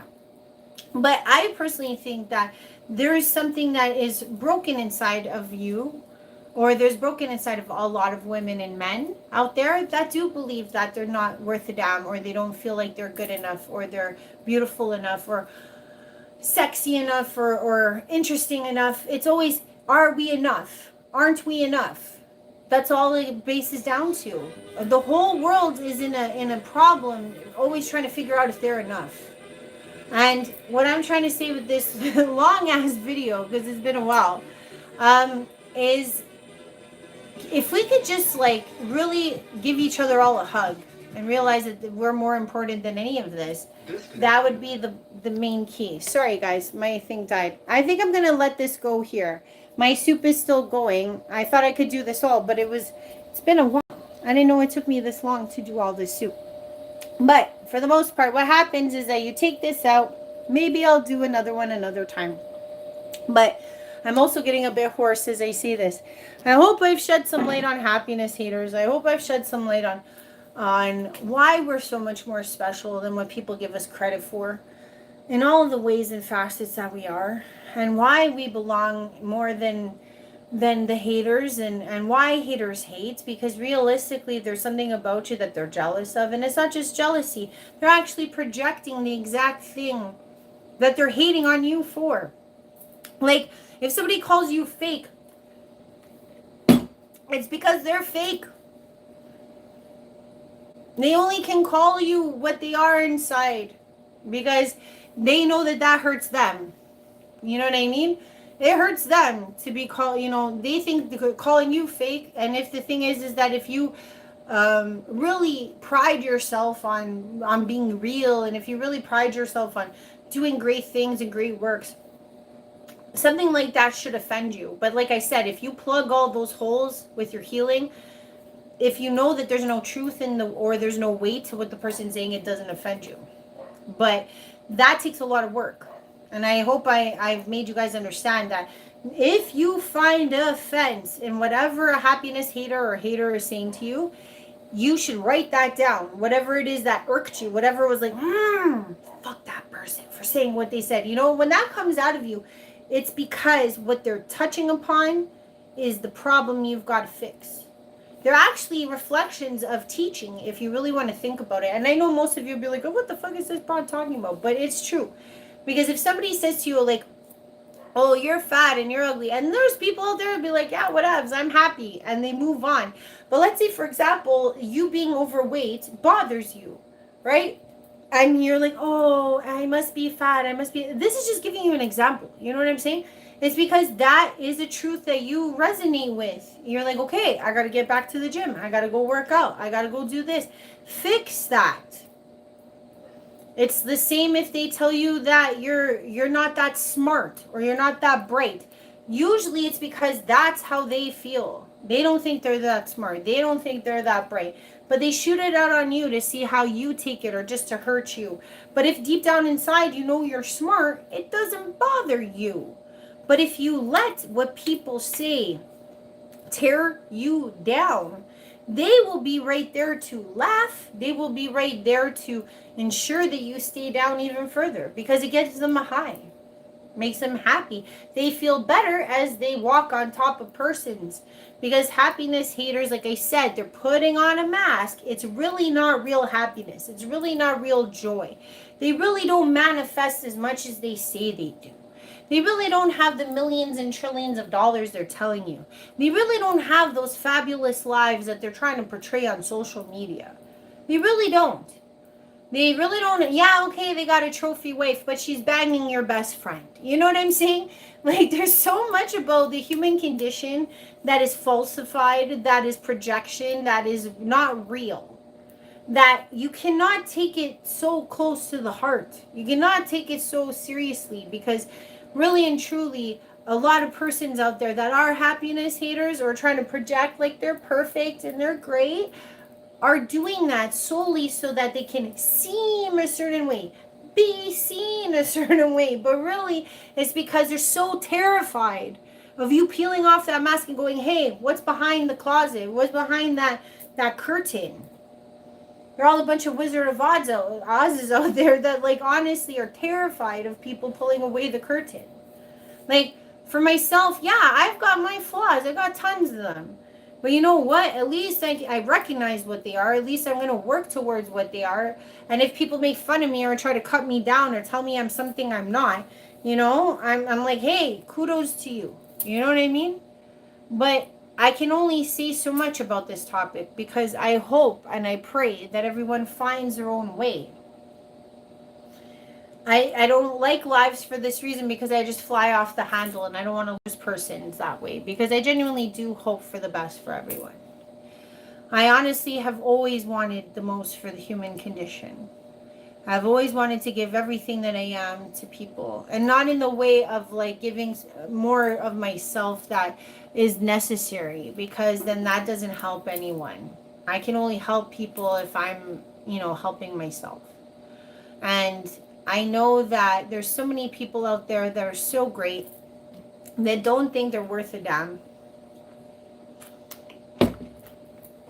And if they could only see through the eyes that other people see them in, and I honestly feel like a lot of people need to go and do that type of work with their friends or their true friends and their true family. Ask them general questions like, what do you think about me?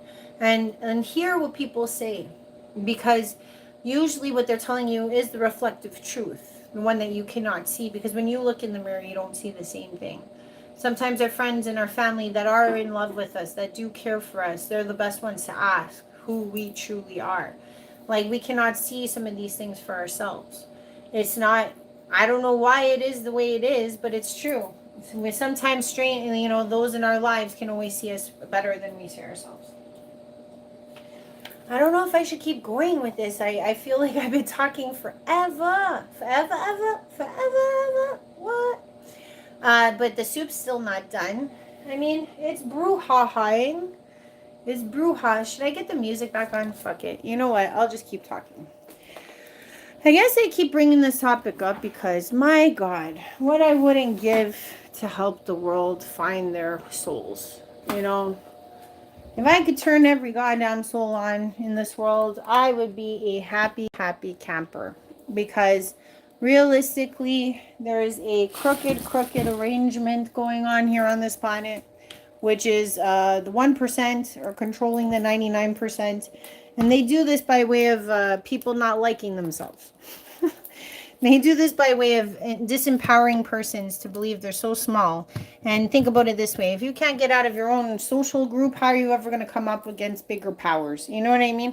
So the more we all fight against our social groups or our neighborhoods or our churches, our pastor, whatever it is that we're fighting against, if we can actually learn how to fight within that little community, the easier it'll be for us to fight in a larger way or a bigger way for the world, for the rights of all of the persons in our lives. You know what I mean? Because you have to start micro to get macro.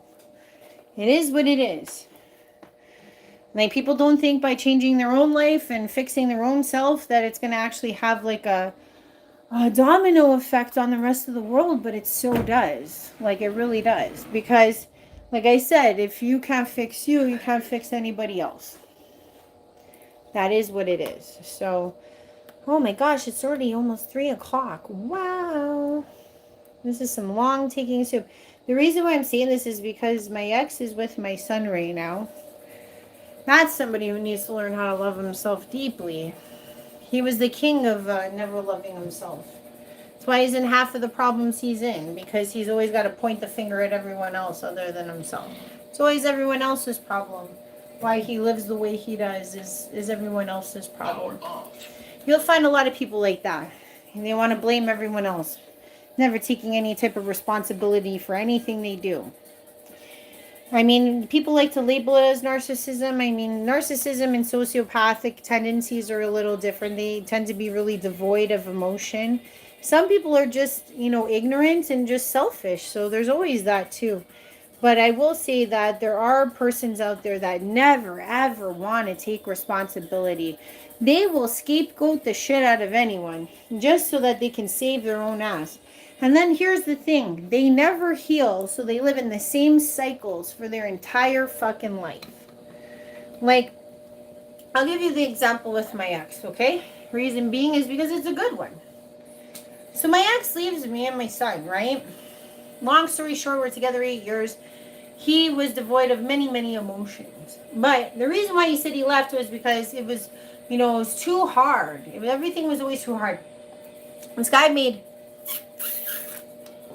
$8,000 a month.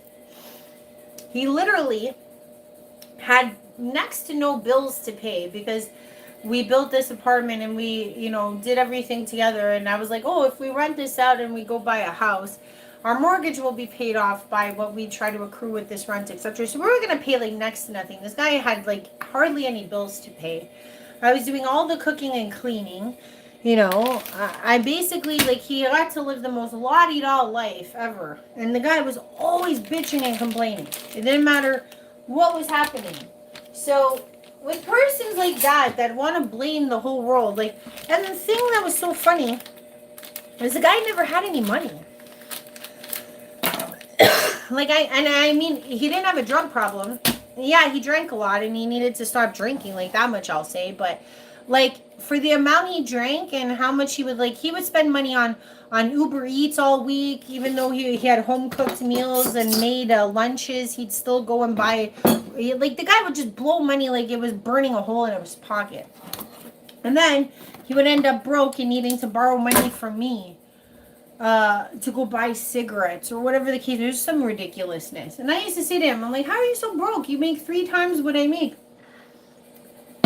And he'd always be spilling some Aesop's fable about how times are tough and things are hard. And it was always everyone else was having easy street in their life. And this guy was always a tough road to hoe. Meanwhile, he never did his own laundry, he never cooked his own meals, never made his own lunches, made all kinds of money.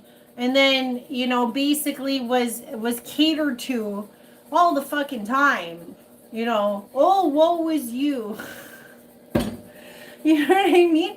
And I was always like, bro, there's just these people out there that genuinely don't ever want to point the finger at themselves and say, I'm miserable because I'm miserable. Because I'm a miserable fuck. I don't want to go out and do anything to go get go start a soccer team or go play some sports or maybe go to AA and kick the drinking. Never wanted to change, never wanted to grow. And he was constantly miserable. And I was like, yo, how are you going to blame the whole world for your misery? There are people like this. They will never take responsibility. They will never say, I'm the one that can fix this.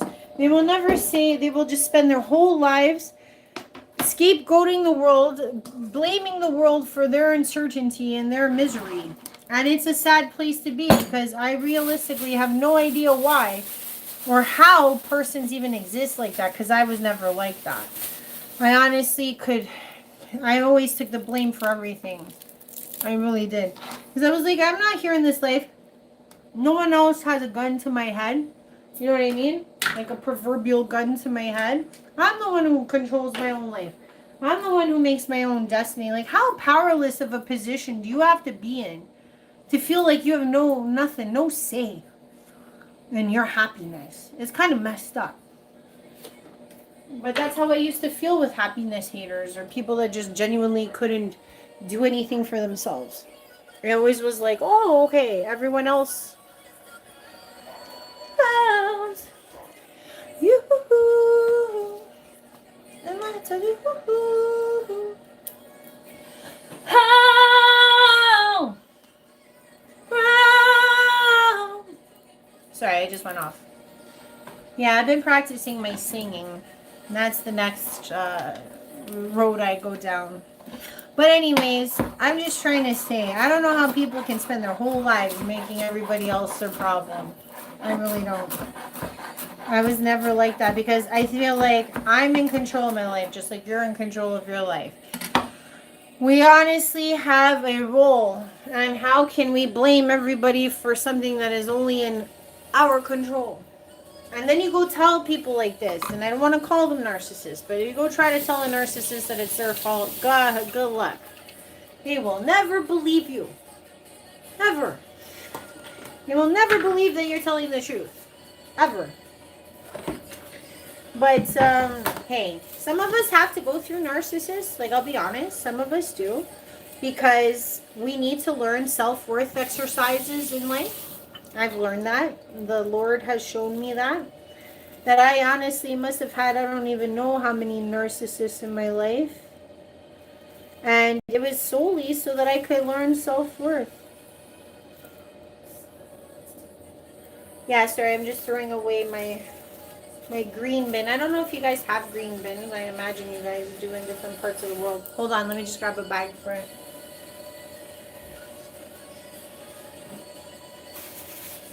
Maybe I gotta do this more often.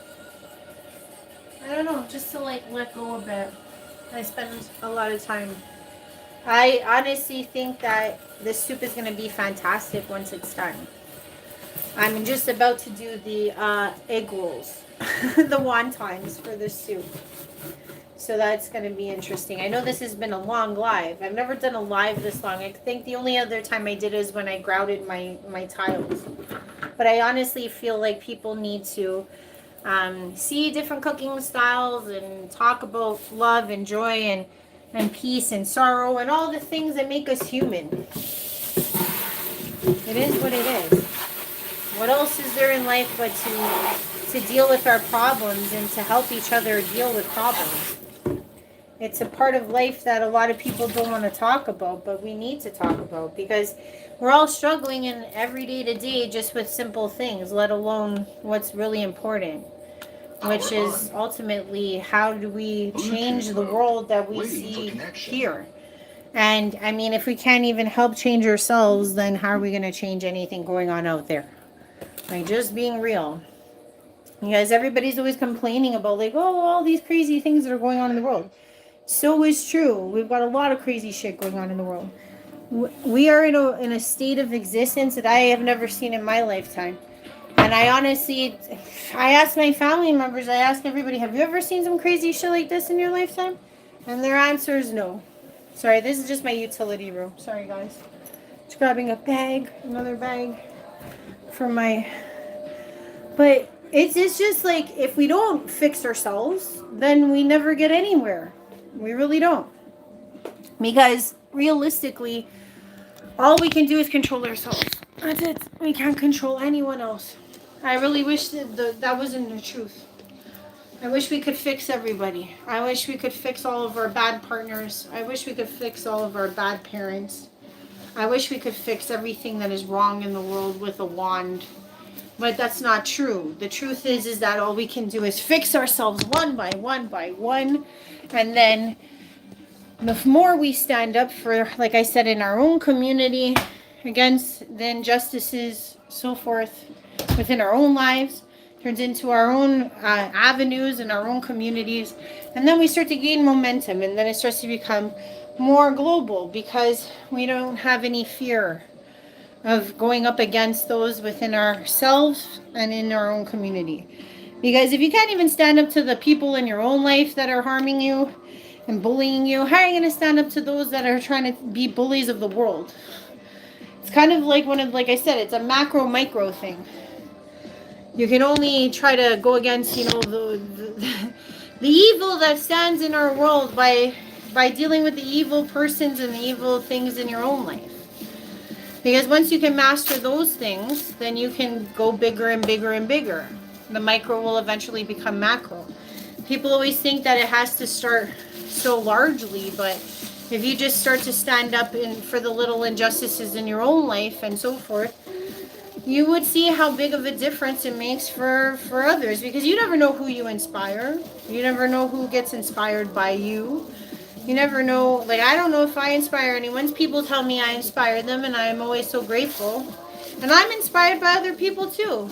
Like not for nothing. I'm so inspired by those people on the flotilla, the Hanilla, all those that decided to get on that fleet to go towards Gaza. And you better believe, I'm pretty sure they love themselves. And I'm pretty sure that they don't have any problems with happiness haters, because they've had to do all those inner battles and they've had to do all those things to even get to those positions, to be a world leader, to actually go after and help the world in such a scape like that. And to be honest, I'm kind of jealous of them in some ways, and I shouldn't be. I'm hella happy for them. But I am a mama, and sometimes I think like, oh, if I was 20 years younger and single, would I have been on one of those ships? And I think the answer would be yes. Because I don't think most of us can even stand what we're seeing in Gaza. It's disgusting, the genocide that's taking place. And it doesn't matter what the names are. Like, I don't care if you want to call it. It's just humans killing humans. I don't care what name brand you give them. It's just humans killing humans. And if we can't agree on that, then there's something wrong. Everybody has to put titles on what these things are. And then, why they put titles? The powers that be, why they put the titles? That way we fight over the description of the titles. If you think that Zionism isn't this way, and I think Zionism's that way, and Sally down the street thinks Zionism is a different way, we spend the entire time just fighting over what that word is described as. But if we just make it as basic as possible and just say humans killing humans, makes it a lot simpler. Then we don't have to go in and explain, what's going down. It's just a very simple explanation of what's taking place, and just be honest about what we're seeing. Like, everybody's got to justify that this is okay. And it's like, no. Humans killing humans. Let's just be real here. But I'm just saying, I think that if I had been in a different circumstance of my life, I definitely, vouch and wish I could be a part of all that, because we don't have many things in this world to be, I'm so proud to be a mom. I'm so proud to be a healer. I'm so proud to be part of the global community that I am. You know what I mean? But to be a battler on a huge scale, and it's not like they're not risking their lives. They genuinely are. That's why it's like some of our biggest heroes out there aren't the rich people. They're the people that are risking their lives every day. You know what I mean? Like the firefighters and the I know people don't like police, but some of them are not bad people, and they are actually like helping us out. Because there's people out there that are horrifyingly bad, and again, those police are the happiness haters. There's the happiness hater police people too. Because, there's so many police that are actually risking their lives every day. And then there's ones that are, listening and patrolling and taking wrong action. So there's always the bad with the good, no matter what you do. But I think people like Greta and her team with the flotilla team and Hanilla team, and now that Malaysia's getting involved, like, we're seeing a huge change in what humans are doing at this stage of this existence. And you know, it took a long time for the UN to actually like step away from Netanyahu, but I was actually very impressed that they finally realized that they all have hearts and souls. You know what I mean? It was like, oh wow, we actually have to stand against killing children. You know, it like took them a while, but they figured it out. Because like I said, everything we're going through right now is a battle of the soul. It doesn't matter where you are in the world or what your station in life is. Do you think that those politicians went into being in, you know, being national leaders thinking that they were going to have to debate it with themselves as they went home with their children? If it was okay to watch other children blow up? I'm pretty sure when they became debutantes and you know, attaches, that they didn't think that they were going to ever have to make those decisions within their soul, their lifelong career versus their soul. And they did, and they are. And a lot of persons don't think that this global soul battle is happening on every level. If it's not here, it's Africa. If it's not Africa, it's the US. If it's not US, it's Canada. If it's not Canada, it's Europe or Greenland or Asia. It's happening everywhere. We're all deciding with our own souls which side we're on, which timeline we want to be a part of. Do we want to be part of happiness Haterville, or do we want to be a part of soul, whole, and happyville? Because the more we heal our hearts and ourselves, we will end up loving more people naturally. It's just a natural progression. If you love you, you're going to love a lot more people too. You're going to have compassion. That's why when I find people are hating on me, I'm like, bro, you got so much more work to do. You know what I mean?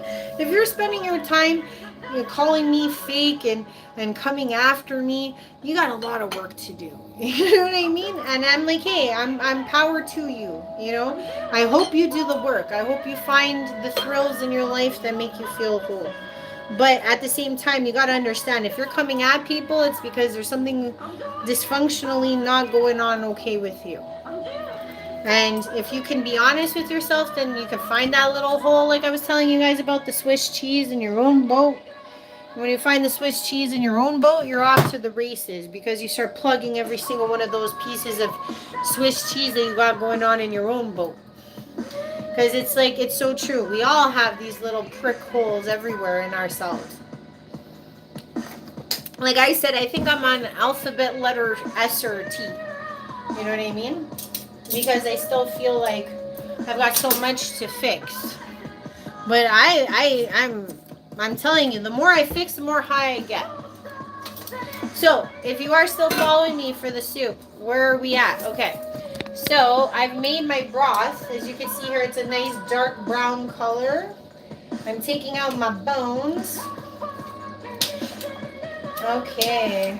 And, like I said, I was going to strain out stuff. So, what you do is you take a colander, right?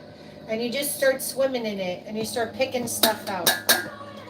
This isn't going to go in your soup, but you needed it for flavor. It was the green onions, the ginger, piece of the big chunks of ginger, and the big whole garlics that I told you guys about. And once you do this a couple times and then you don't see anything, then you can stir your, just making sure. Then your broth's all good. Okay, and I'm just going to take that out. And what's next? Okay, what I've got here, guys, as you guys already may or may not know if you've been watching the whole time of my Happiness Hater soup expo on Sunday. I've got cilantro, I've got green onions, and I've got my gan lao, which is that collard green / broccoli. Okay, so I'm just gonna throw that into the mix there. Okay, that's gonna be your greens for your soup. Okay.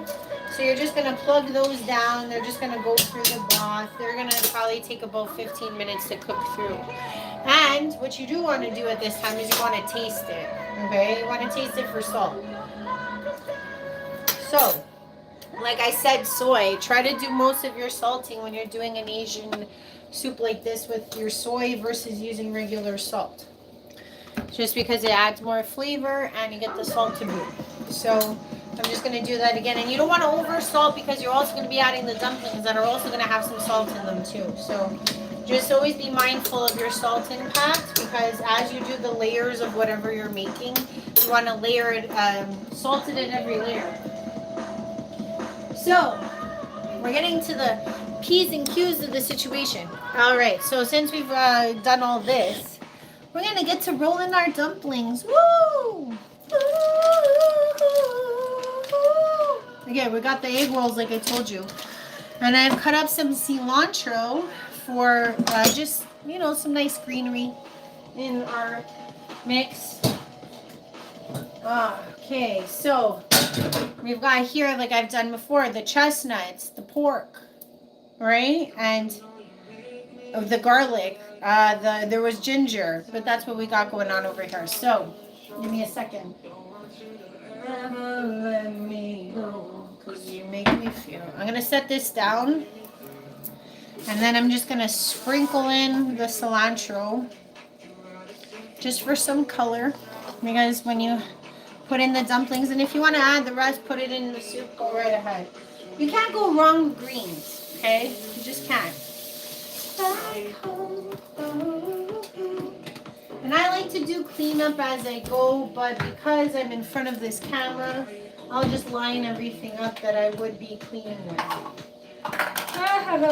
But yeah, I'm just going to keep talking until I finish this, and then you can see the final product, because I'm like, I feel stupid not making it all the way, if you get what I'm saying. But yeah, I didn't realize how long of a live this would be, because I didn't, you know, when you're making soup, you do it in portions, so you don't really notice. Now, these can be quite big, okay? So usually there's smaller ones you could buy, so what I'm going to be doing is I'm going to be cutting them in half. So they're going to be like 2 triangles, okay? And what you also do need is a little container. That's why I had this out here that fell over, of water, so that you can keep your fingers always wet when you're controlling this, because you're going to be scooping, putting it in here, and then you need to wet. What you are wetting is all the corners, okay, so that when you fold it, you can like make it stick together, kind of like, I don't know if you guys have ever made ravioli, but it's kind of the same idea. So what you do is you take a bunch. Okay, so I'm just going to do one so you guys can see what it looks like. And the thing is, you don't want to overstuff your wontons, because they'll come undone. And you know what? I've had many that have come undone in my lifetime. It's not a big deal. It just brings more flavor to the soup anyways. But the wonton's kind of cool if you could do it. So what you're going to do is you're going to scrunch, scrunch, scrunch. Like you kind of make an accordion with your... And these are not my favorite wontons, but they were the only ones at the store, so I dealt with them. So this isn't even going to look that pretty, I'll be honest, because the smaller ones are way better suited. All right. And it's not about prettiness, because really it's about flavor. So basically you like I said, you take, here, let me put this down so you guys can see what I'm doing. Okay, so you have you put your water, and you make sure, like I said, this is not too full. And then you fold it, and then you scrunch it, scrunch it, scrunch it, you bunch it, you scrunch it, like an accordion all the way around. Or you could take a fork, it depends on what you find, and you can cut off some of those extra sides. Now, it doesn't have to be perfect, but that's basically what you're going to get. You can even add some more water, right? Now, you can drop them down as you go. That's your choice. You can drop each wonton in there as you go. Yummy. Sorry, I like to eat while I make stuff. So you could do that too. But because you got your vegetables going at the same time in your soup, I don't recommend putting the wontons in, because you kind of want the wontons to go in when everything's cooked. Like, I'll explain what I'm saying. Like right now, it's really simply not bubbling, right? But it will be bubbling soon.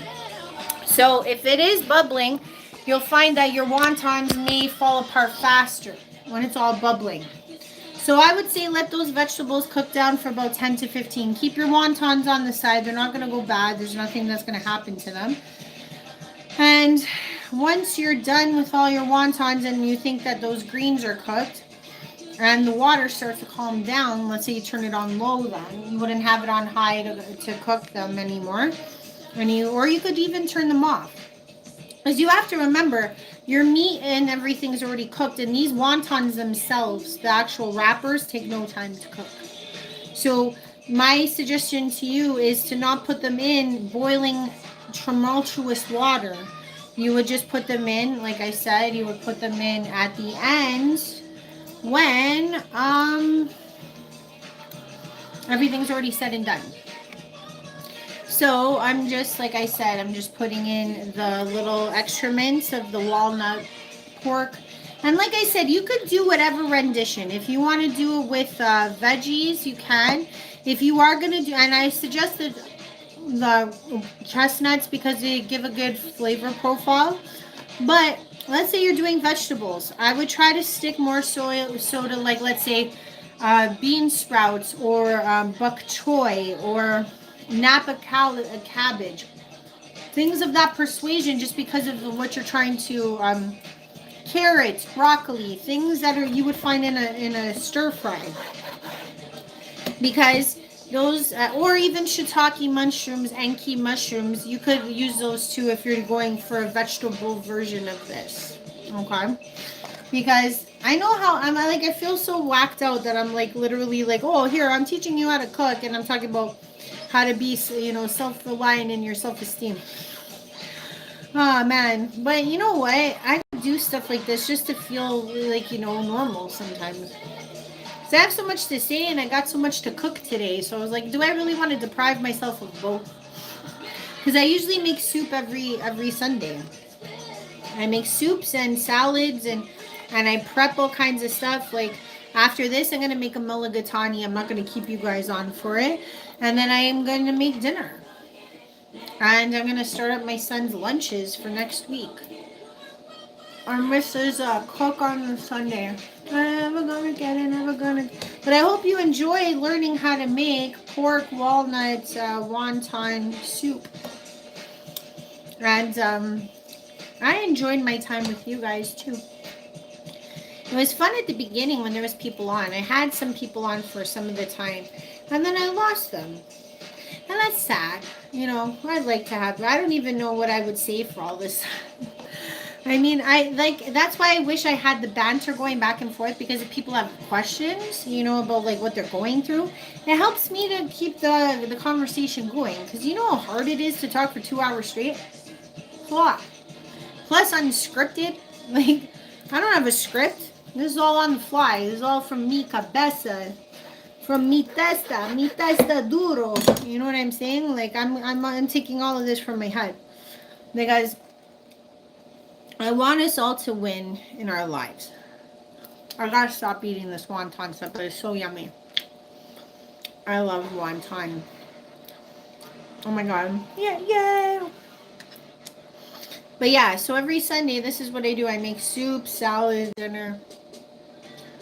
It's what I do. So I've got to be real. But I think my phone is dying soon. So what I'll do, if you guys can see, I've made my wontons. They may not be the most beautiful, but I'll make as much as I have here. And I just chuck them all in the water, like I said, when they're not that, when it's not that tumultuous, the water. When it's actually like very, very casually cool, calm, and collected. And then that's when I threw in my dumplings. Like I cry for you, I'll be there and you. I love this song. Love for you, spend my life with you. But let me guys know. Let me know if you want me to continue doing stuff like this. Because every weekend I'll do a different soup or a different side dish or a different whatever. And a different topic. Like, why not? This is my only day off, by the way. The only day my ex comes to pick up my kid. You know that my ex actually had another kid? That's why when people are like, oh, karma's not a real thing. It's like, yeah, actually it is. My ex thought it'd be funny to ditch us, his own kid, in his 8-year relationship, to go get married to some next broad within a year and get her shacked up within a year and a half. He didn't learn many lessons, you know what I'm saying? And now he's losing it with her too. He's realizing he doesn't have it in him to be a daddy. But I guess he had to learn it 2 times. Maybe thrice times. Who knows? And like I said, my ex was the one who used to complain about everybody being the problem. So I guess if he just keeps doing this pattern, he'll realize, uh-oh, it's not them, it's me. Ah. Like, you know what it's like to have an ex, like the wife of your ex, message you and say, I can't find him. Do you know where he is? And I was like, ha. I was like, oh, did you lose your husband? Oh, so sorry. You know, I remember those days when he was banging you and I was trapped with my child at 6 months old, not able to leave the house because he would take the car so he could go get with you. And now you're calling me 2 years later for the same reason. Isn't that, if that ain't karma, I don't know what is. That's why I don't ever get any revenge on anyone, because look at that shit. That's what I call poetic justice. That's what I call divine comedy. Like, karma is true divine comedy if you let it play out. You got to have the patience and the persistence to let it play out.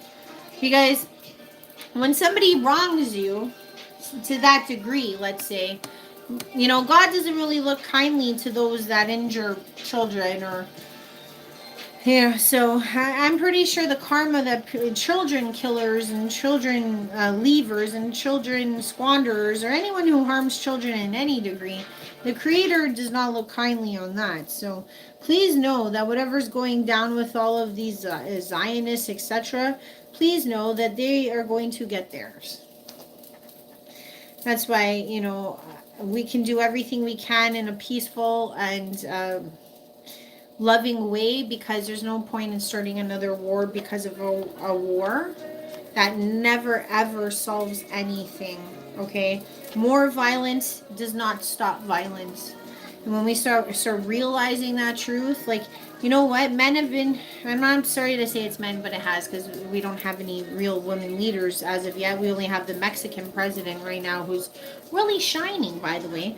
But it's like they always feel like, oh, let's fight fire with fire. And it's like, no, how about we start fighting fire with water? Or sand? You know, like any other element, like earth. You know, let's use some earth. Let's use some water. There's other elements that put out a fire, just letting you know. And I feel like that's what's happening. We need to, like, realize that we have so much more ammo if we are just not as violent in handling a lot of the situations we have in our planet. But, you know, looking at other elements of existence is not easy for everyone. You know, they're used to thinking, oh, an eye for an eye, or, you know. And an eye for an eye just makes the whole world blind. You know what I'm saying? There's nothing you can really gain from everyone being blind. We've seen this. It's not helping our situation right now. If everybody's blind, then it's more corruptive than anything else. Like, realistically, the 1% that's running us right now wants us all blind. So realistically, we got to help each other out and find more or less violent ways of handling things. But yes, karma is a real thing. If you have never allowed yourself to step into karma, meaning that you've never let things play out without ever striking back, even though you had every right to strike back, because in my case I did. And even when that woman came looking at me for where her husband was, meanwhile, you know, I had my own sentiments, I didn't tell her that. I actually sympathized, and I actually told her that I didn't know, and that was a genuine truth. But it sure did feel good inside to be like, well, then there, you know. Don't you know? It hurts when you take another man's wife, you know. You know, like, there was so many points in that whole conversation that I was like, I could have, would have, and didn't. Because there's no point. She's going to feel it. She's going to know it. And the only way I'll know that justice was served is if she actually comes and says sorry one day. And says, I know what you went through. I'm going through it now. He's running away from me so that he can go be with other women while I rear his child. When she has that enlightened moment, then justice will be served. And as me coming after her at that point in time, she would have had no idea of my pain and my sorrow. But now, as time rolls out, she might. And it doesn't mean that we can't find a common ground and that we can't realize who the real enemy is. And common ground of finding out who the enemy truly was all along. Meanwhile, I'm not saying that she had no place in all of this. She did. She made her decisions just like anyone else does. That's why I'm not a fan of people who like to point fingers at others. Because realistically, we're all grown. We all have our place on this planet. We have to take responsibility for our challenges. We have to take responsibility for our decisions. We spend our whole lives always pointing fingers at everyone else. Then realistically, we're all going to stay damaged for a very long time. The minute we all take the responsibility, we say we're an asshole, we say we did the wrong thing, and we can own that shit.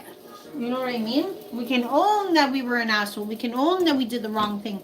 It's kind of an empowering place to be. I remember when my ego wouldn't even let me go there, when I couldn't admit anything to myself. When I was in that state, I was lying through my teeth all the time. To myself, to other people. And it was such a messed up place to be, trying to keep up with lies and shit like that. It's not good. But when I actually owned up to it and let people see what I was actually going through and let people see like what I did wrong and take onus on it and begin to heal, that's when you actually begin to heal. People can stay angry at you. People can stay mad at you forever. But the point is that, you know, at least they got to share their point of view. At least they got to let their anger out. At least they got to know who the enemy is, at least to them. If you keep lying and pretending like you didn't do anything, you don't even let the victim get their justice, in a sense. You don't even get to, like, you don't even give the person the human decency. You know, like, if you're somebody who, like, withholds sorries and apologies because of an ego, because you don't have the ability to share in your own mistakes, then you may find that you harbor a lot of pain inside. And like I said, those vices and all will start creeping up even more and more. And then at the same time, you can't face half the people you wronged. And that's a lot of people eventually. Okay, so I'm going to show you guys what I'm talking about now. So you see how crazy this water is? My vegetables are done. You want this to all calm down before you let any of those wontons enter. And I just want to say, I don't think that my... Yeah, we're going down to 10%. Right, let me see.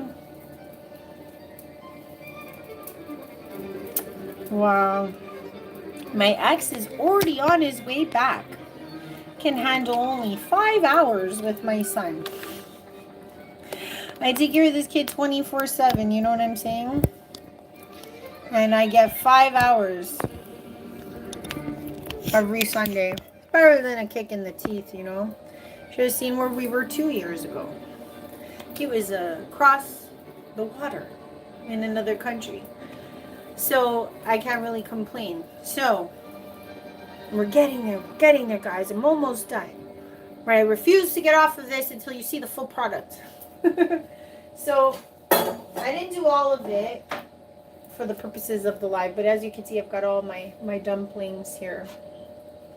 And yes, there are some discarded pieces of cilantro, but it's not going to be the end of the world. I got to praise you like we should. Okay, so we're about to put the wontons in. because my greenish is looking a lot more calmed down. Okay? So we've come a long, long way together, guys. Through the hard times and the good. We're gonna celebrate the wonton.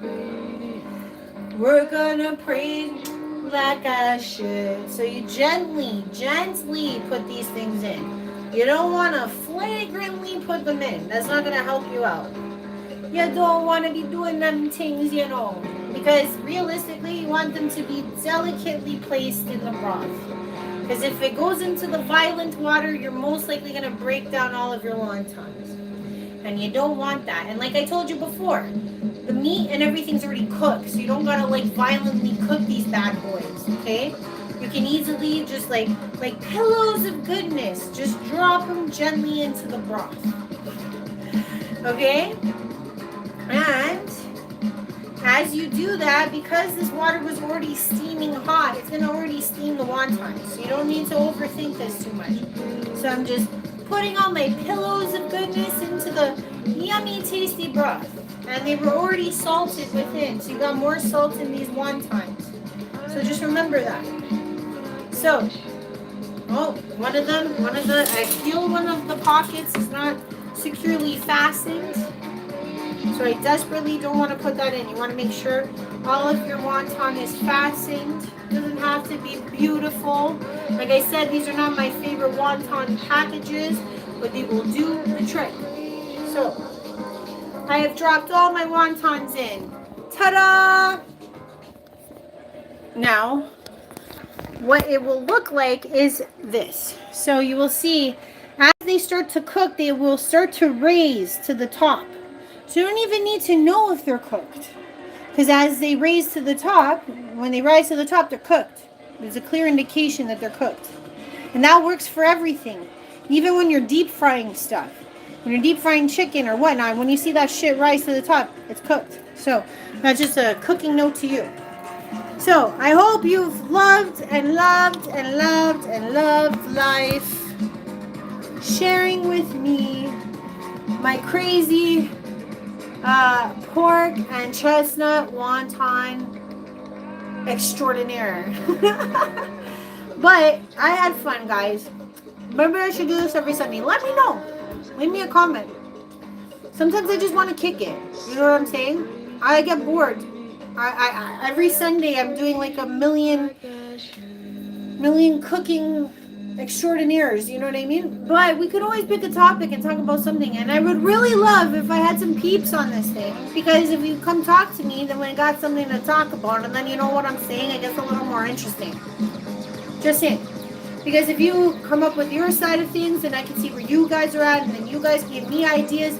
That's how we coalesce. That's how we save the world. That's how we change the world. You know what I mean? Uniting together. And talking about all the hard things. Trust me.